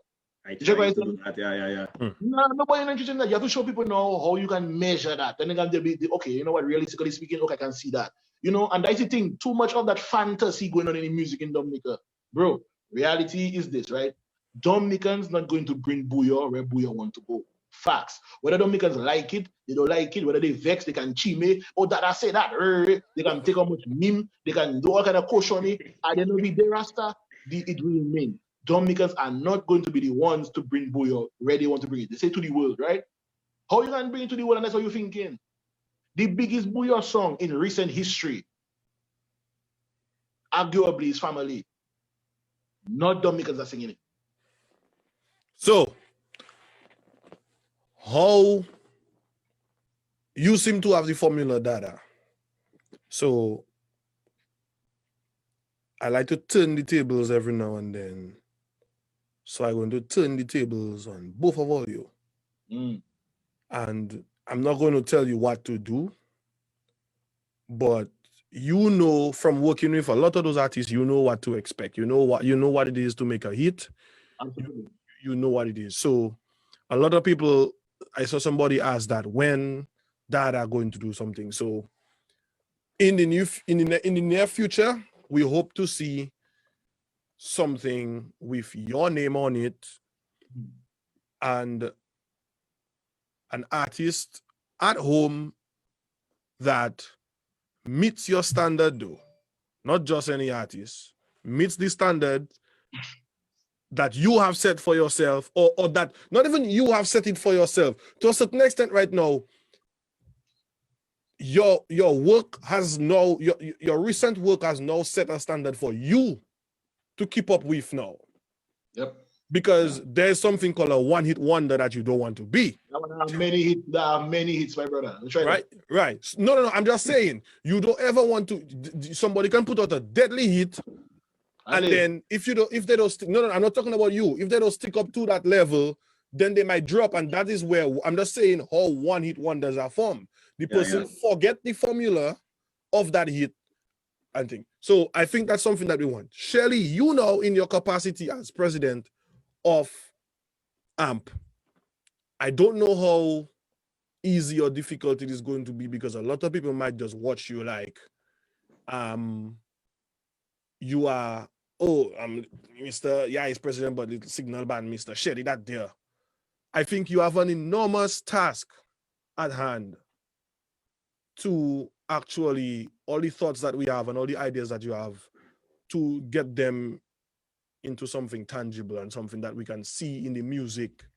And I'm not going to ask you how you're going to do it, but I think it is something that you have to. I hope that you're really thinking. Yeah, I mean, about to be honest, Adi, you know me personally, and you know that I am not a person that is about self, you know. And one of the reasons why I realize that I cannot be about self is because I realize that I am so small in the world and too small, sometimes too small to make an impact. And I realize that to make an impact, I need to be the most inclusive person that I can be. And I need to include everybody. So that is why I think even my role in AMP is very important. And I think that people even saw that I was the best person fitting for it and voted me there is because I'm very inclusive. I like teamwork. You know, in Signal Band, you can ask the guys, naturally, not boasting, I am the glue that keeps the band together because I am a team player and I good with everybody and I understand everybody, because to be good with everybody, you have to understand them. But and Shelly, I understand. AMP is not a company, you know. You know. AMP is it's an organization of team. Exactly, it's an organization and everybody plays a part. I guess that's where you're heading. Yeah. So what I started to say, right? Even if you're keeping everybody together. Yeah. That's not the function of AMP, is to keep people together, you know. No, definitely not. You see, yeah. I'll tell you something, my brother. Dominica issue in music, the music business or whatever you call it, I think it's the music fundamentals first and foremost. And obviously we know music is a business because of other places we see in and other things we see in other places. So we expect it to be a business here too. You check what I'm saying? So we now holding our people up, we holding our artists and practitioners up to that same standard as what we see in other places. You check? That's what's happening here. But we fail to realize or to take into consideration that these are not the same set of people in the same circumstances. You know what I'm saying? Dominicans different, my brother. You know what I'm telling you? We don't think about that thing in the right ways at all. So in my opinion, you see, AMP is not a tool to bring musicians together. I will go and talk about we need unity. My brother Dominica don't need my brother, see a unity thing? I know when I work.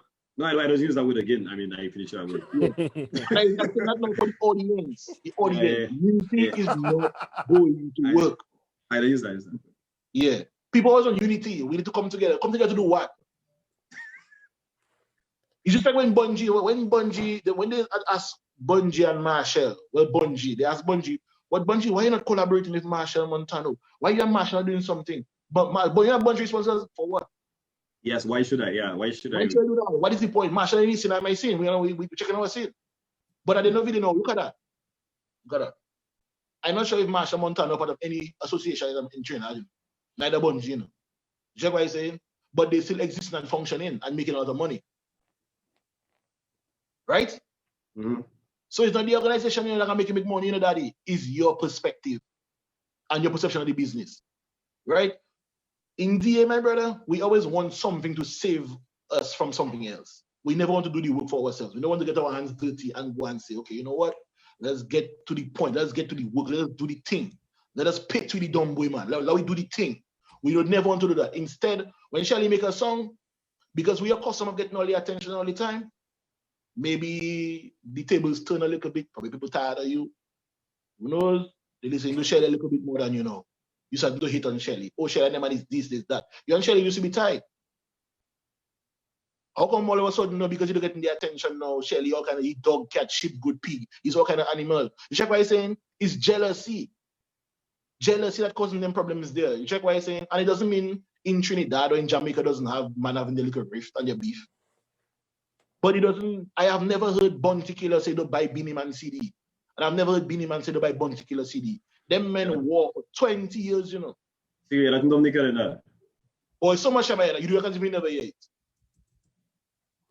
Don't pretend like you never hear it, Daddy. That is Dominicans bad. They just sing that tune all the time. Don't check Signal. Don't check Triple K. Don't check CK. Don't check Hadley. That's what all of them does do undercutting each other like Papi Show. Yeah. Well, I think the Ali, it's all right. I see who's there. Yeah, because there's some important points that come in and I don't want to forget that. Yeah, go ahead.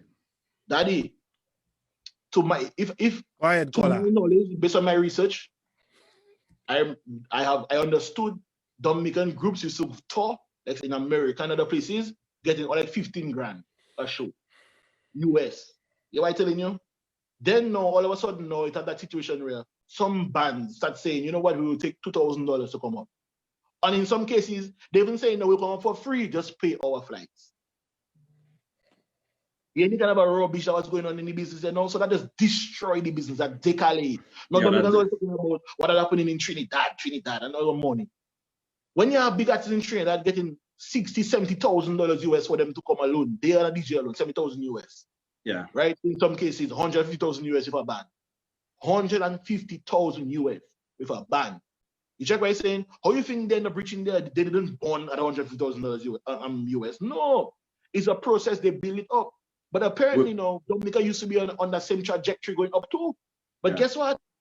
With the jealousy and the bad mind and envy and all kind of caution, they want to undercut each other now. They just sabotage the whole industry for themselves, And now, today, we want to come and ball and say we need unity, and we need basilic tea, and we need cocoa tea, kind of tea, It cannot work, my brother. Dominica music, especially Bouyon, is toxic.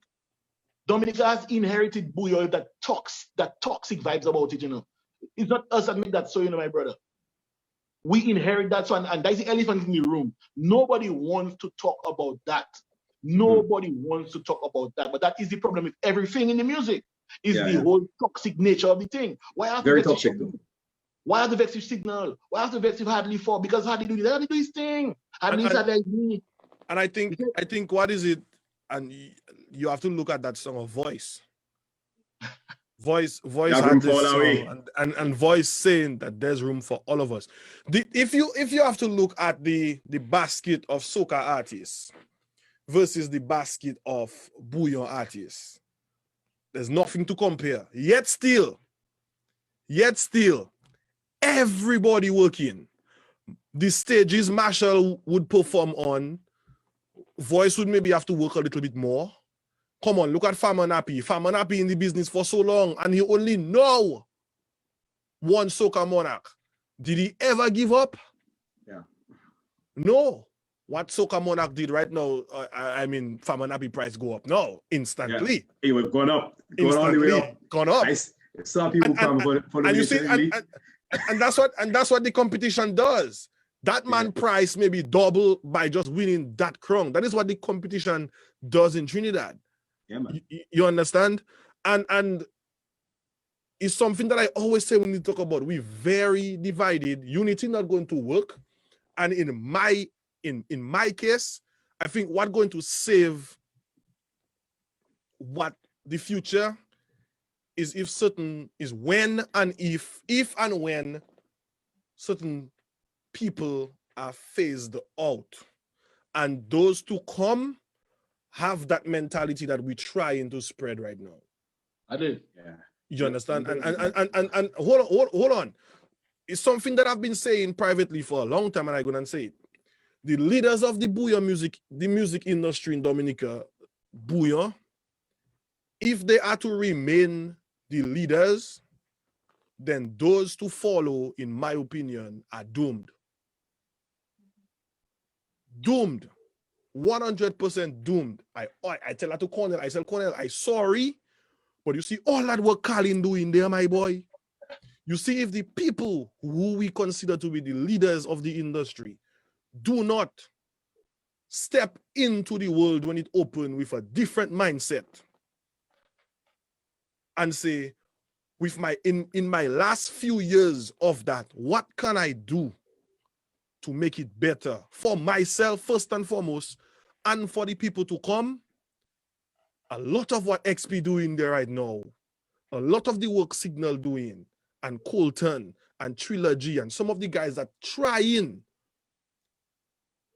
it's gonna be a waste of time in my opinion, because the leaders are what going to generate the attention. But I think, and I don't know what that opinion is on that. I think that backbiting and that jealousy and all of that move from generation to generation, and nobody has been willing to be the big man and say it stops at me. You want to know why? Because Daddy wasn't there. Nobody has been literally the top band in Dominica right now is Triple K, and Triple K has already said that they will not help people because they didn't get help from nobody before them. True. That's But true. hear that. I just say to know, it has been inherited. Exactly. Inheritance, yeah. So that is same thing CK do Triple K. I don't want to come there and pretend like it's not that happened. But of course, it's gonna happen. It's true. That's what happens. That's exactly what happens. Triple K didn't get a good welcoming from CK. CK was trying to beat them Triple K. But you're mad man. As you're a young man. Yeah, and Triple K pass it on rap. Triple K rest it on MFR. Well, I don't know who rested on who after that, but I was just personally IT for my own self. So Dada say you're not there now for you to see. You're not there now for you to see? No. I can only speak about what I experienced, and I was there with Triple K when I see what people were doing to us. And I can speak about what I experienced now. Right. So you can speak to that. I can speak to that. But I can tell you straight, Triple K didn't, because when Triple K had just on, Triple K wasn't so. Triple K wasn't like that, my brother. Them man was cool guys. Triple K and them, and I still think some of them man cool. You check what I say, I think they are right. But it's just that you see the hostility and the kind of nature, that toxic nature, they get it from their predecessors. And the territorial, because their predecessors were territorial. Because for instance, CK, look at CK, my brother, if you go and talk to Serenade man now, Serenade man will tell you the experience that is CK, Mm-hmm. You check, it's not a thing that is new. It's happening for generation after generation after generation in Dominica. And that's the reason why now. You see when Triller was on the radio the other day there, and Triller was giving them that fire there. I agree with Trilogy 100,000%. The old heads and them just come in and talk about Ting and Ting and Ting and Ting and Ting. Hold on, Maggie said they don't need to phase out. The next generation does need to bomb rush the kitchen, man. He's right, but Maggie's right. It needed right now. We need a whole shift, in the thing. Mm-hmm. You check so now. What we have going on, Rasta. That's why I want to talk about those specific issues. I don't know. All you want to come and I want to play, I want to play fight and. No. It must have a good cup and a bad cup. Come on, man. I come there to tell them heat, daddy. Because in 2021, the condition Dominica music is a disgrace, You know what I'm telling you? There's nothing to be proud of about the condition of Dominica music right now in the Rasta. There's nothing to be proud of, In my opinion, Dominica right now is going for depression in music, The Dominica is at the worst stage now in any time in Dominica music history, In terms of music in the Rasta. And now we have more producers, we have more equipment, we have more everything, Yeah, more everything, yeah. And look at that now, Imagine that, daddy. Back in the days now when guys didn't have access to studio, managed to produce more music, more albums, more music. The industry is more vibrant. Now everybody have their own facility, man, they're producing nothing. And even when people produce, it's some kind of thing you get, some kind of substandard kind of thing. Yeah. No, it doesn't mean that there's no talent. Dominica is an oasis of talent. Dominica have all kind of talent. Dominica, in my opinion, based on my experience in the other islands and so on, have some of the best talent in the Caribbean. Naturally gifted talent, but Dominica have that, my brother. Have that. Compared to what I've seen, Dominica miles out of everybody else. But my brother, that is all. It's just talent. When them other islands not putting the pedal to the metal, they put in one foot before the other one when they're starting to walk. What we doing? We complaining and fighting each other. Yeah. Oh, Dada, this, Dada, have all the link. You have all the link. You don't give me no link. My brother, I got a link for you. Yeah. Go and get your own link, my brother, because my link want me for what I can do for them. My link not for you. I cannot just give you a person link. Or I can do that. That don't make no sense. They cannot use it. What if a person, my brother, bro, Dominicans need to be realistic. The problem is with these people, they are not realistic about anything. That's why the country that condition, my brother. They're not really realistic. And then they want to get the same result as artists. Look at Creole Festival. Look at the Creole Festival. Dominican artists being treated as stepchild in their own thing. Want to be putting man on side stage. You mad? You ever see Earth and Alves on Earth and Alves on the side stage nowhere? You ever see Second Star on the side stage nowhere? How you can put a Dominican group, upcoming group on a side stage? And Dominicans accepting that nonsense, my brother. They're accepting that shit.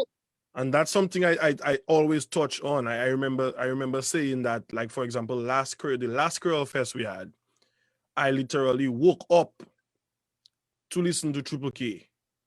Because in spite of everything, when those fellas hit the stage, they hit the stage. We had to give that to them. And then I already cannot see it on the visuals. And then halfway through their performance, Q95 shut down, Kyrie FM shut down, Vibes Radio shut down. and then talking to them after the performance. And I personally have spoken to members of Triple K about them constantly accepting performing at daybreak. And I think is a wound that they inflict onto themselves to a certain extent, constantly wanting to be the ones to, I don't know, what is our problem? We like to close in Dominica. We don't want to play first, and we don't want to play in the middle. We want to close the jam. You need to close too much, no problem. You understand? We want to close the jam. And I think the fans have a bit to play in that. The jam starting 9 o'clock. 9 o'clock is when the fans trying to see what they're going and where to come to the jam. You understand? They knew they were always going to the jam. Hardly, you cannot blame the fans. No. What I'm trying to say is we have a tendency of never being on time for certain things, and that is why some bands don't want to play first, because even if they know that is where they deserve to play, but when you get there, there's nobody there to see your work. Ego, hardly, that's an ego thing. I know, Dada, but let us be real. If every time you perform in, nobody is there to see you perform, you can put on your best performance ever, especially in the initial stage of your career. If nobody is there to see you perform, let's be honest, that can seriously have a psychological effect. I will say from experience. I remember when I was part of Triple K for the 3 years, whatever, playing guitar, and Signal Band was just formed and whatever. I immediately put a stop to Signal Band opening for Triple K. I tell Emil at the time was asking me, and I tell Emil I'm not for it. And I tell Signal Band, we have to understand, we might get less gigs, because that was the scene at the time is Cross I played before Triple K that jam, then Signal played before Triple K that jam. And I was realizing that essence of people walking into the jam at 2 o'clock and Signal keep playing for nobody. Well, not keep playing, it happened like once, twice, and I put a stop to it one time, because I feel like that was killing the value of the band. And to me, I rather not play there and play in a feast somewhere where I know people come together and then they see the band, rather than put the band to play for zero audience at 9 o'clock. And I believe that devaluing the band over time. So I agree partly on that. I mean, I'm interested in hearing Dada counter argument, because it's not like Dada have a different feeling about it. But I feel like it can kill, psychologically it messes with you, but I still feel it kills the value over time to just be performing for nobody. Yeah.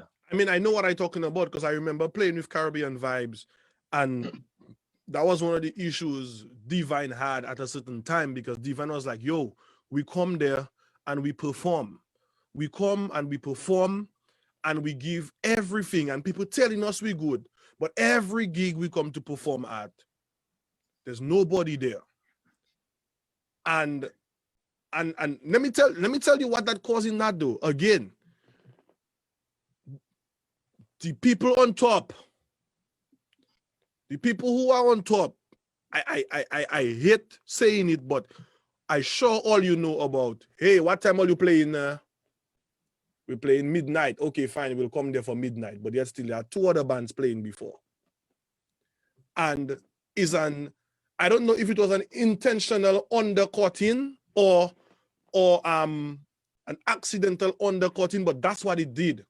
I feel like if 3 bands performing at that event, no band should be telling fans we're playing at that time.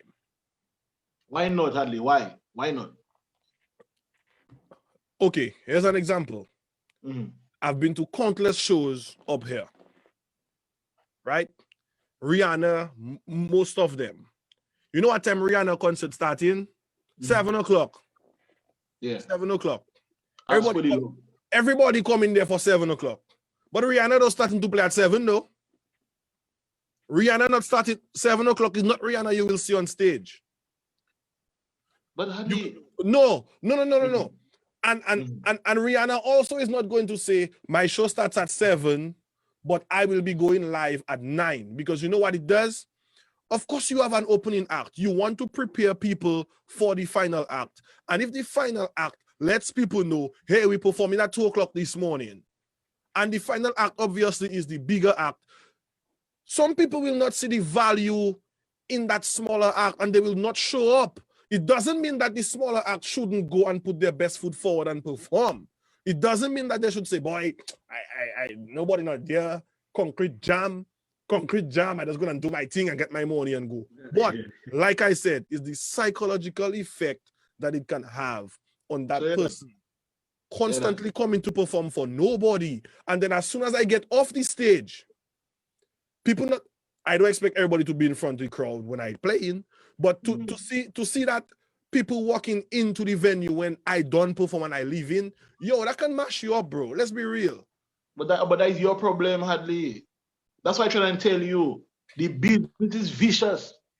That has nothing to do with what the promoter, the water band do. The band in their interest, my brother. Listen, my brother. That's another thing we have to come out in. We have to minus emotion from business, daddy.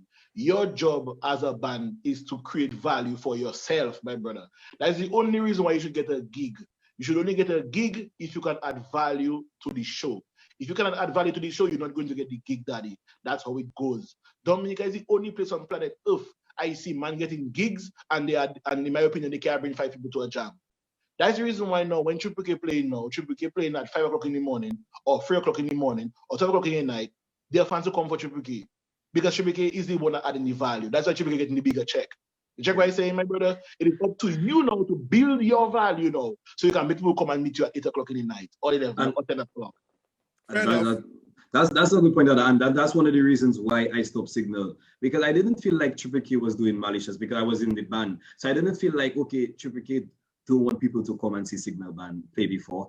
I just feel like Signal Band didn't have the fan base, and it was doing more harm to us to show people that we do have the fan base as yet, and we cannot make 10 people come and watch us. I remember at that time, promoters were calling Triple K the money machine.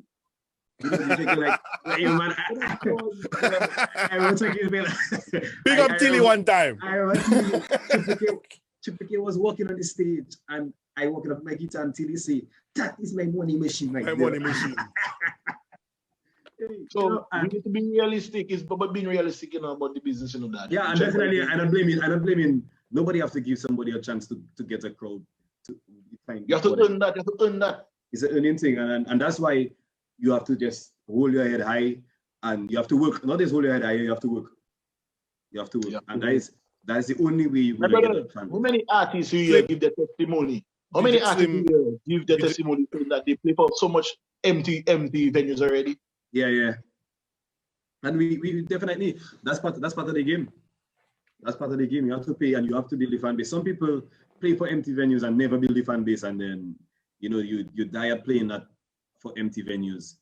But yeah, that's a good dialogue there on that one. Yeah. Let me see. I don't go more in that. DJ Slim said, in support of you, Dada, DJ Slim said, that reminds me of when Colton T played in Curl in the Park. Hot sun, very early, and people still came out to see him. So right. I get where you're coming from. But yeah, you better run on the following around yourself. Yeah. Right. So you bands, you artists out there back home, you'll have work to do. Build that brand. But guys, we've been here for how many hours? 2 hours and maybe 30 minutes. And change. 2 hours and change. And there's so much more that can be said. And I want to say thank you to the people, the viewers who are there right now, still looking. And a lot of people see me out there just talking my Facebook, and some people call me haters. I'm a hater, and it's not hate.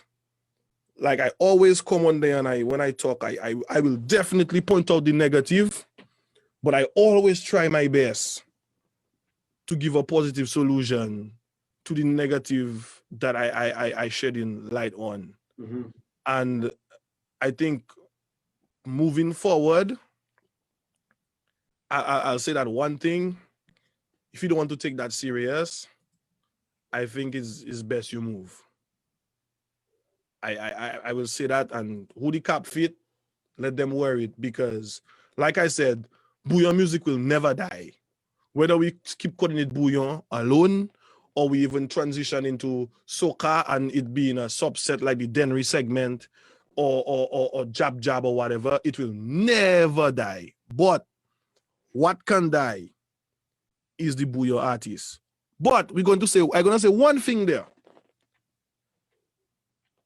Do you guys think, before we close, do you guys think that the people tasked with overseeing the music industry, I know artists have to push their shit and artists have to advertise and put good material outside. Do you guys think that the powers that be are doing enough to ensure that the art form gets better and has the potential to live on after today?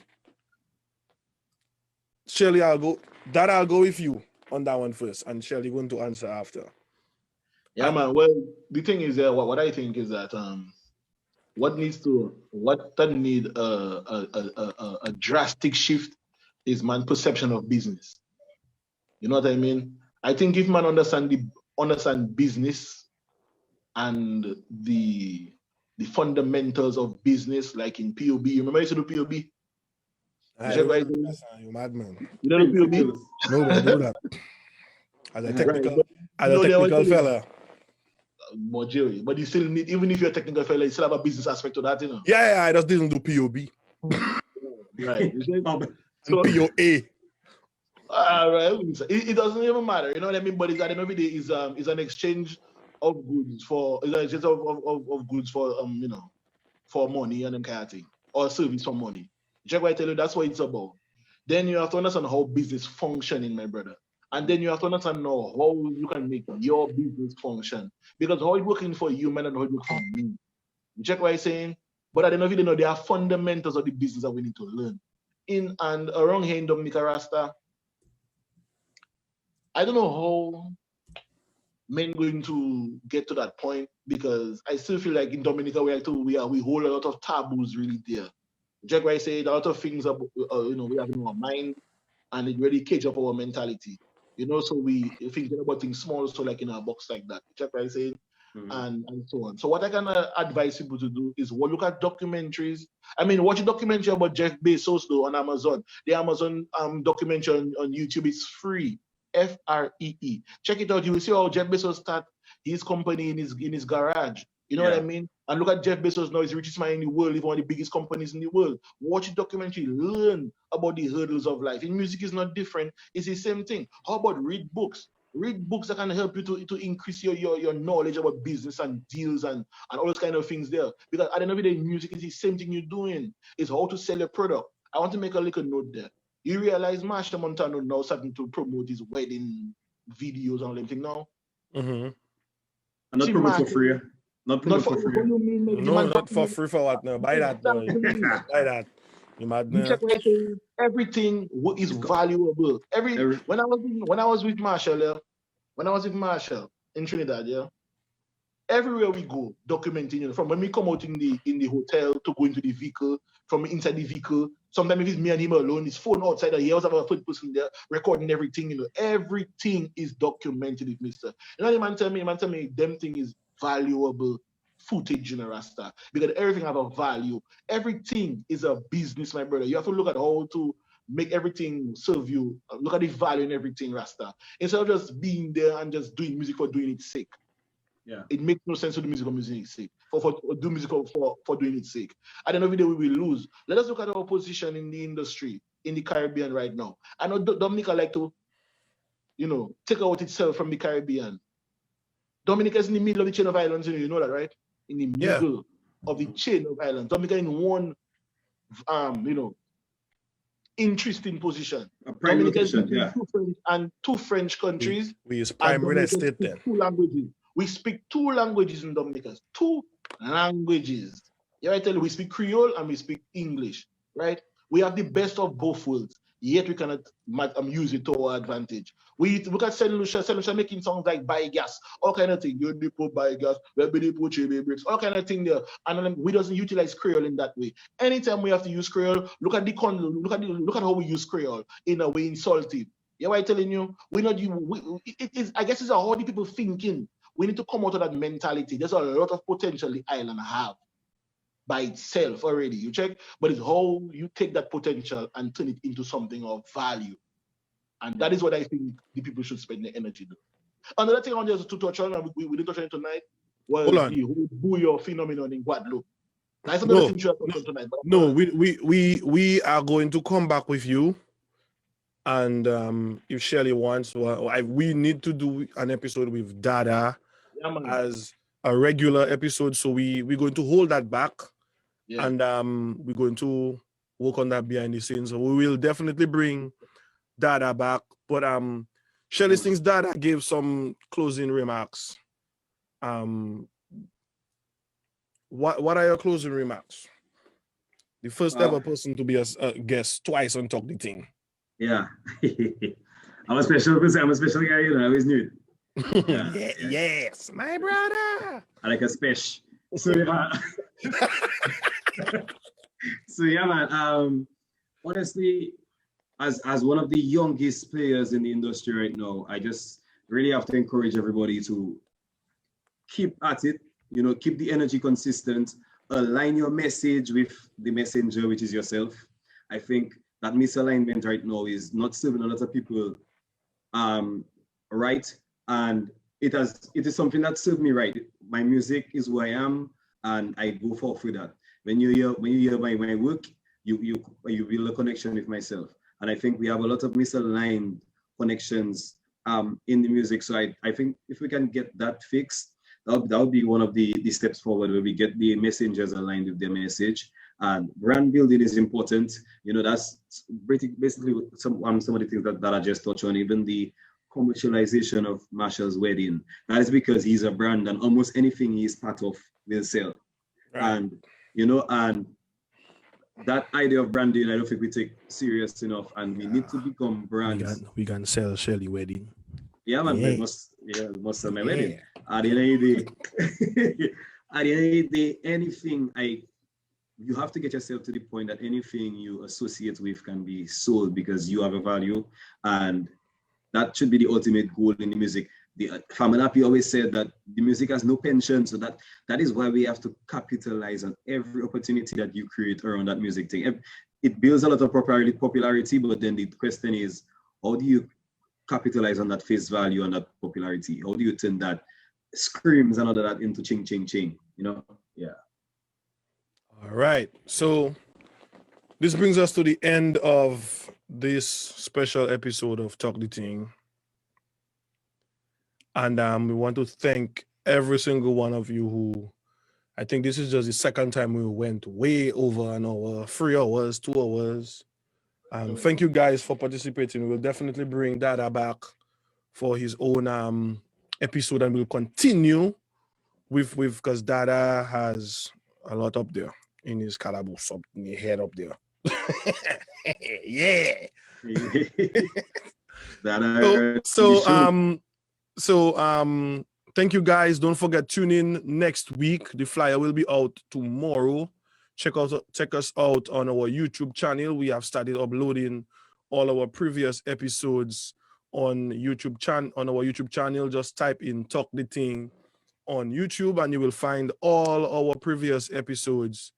So just check it out and just follow, subscribe, turn on that notification button so you will get a notification as soon as we drop a video. This episode will also be uploaded there as well. And thanks for your time, and we appreciate you guys. Guys, stay on the call with me for a little bit longer because Dada, there's some opportunity that we have to share with you that you definitely will want to take up. So thank you very much. We're going to end the Facebook Live, and see you guys next week, Wednesday, with Colton T.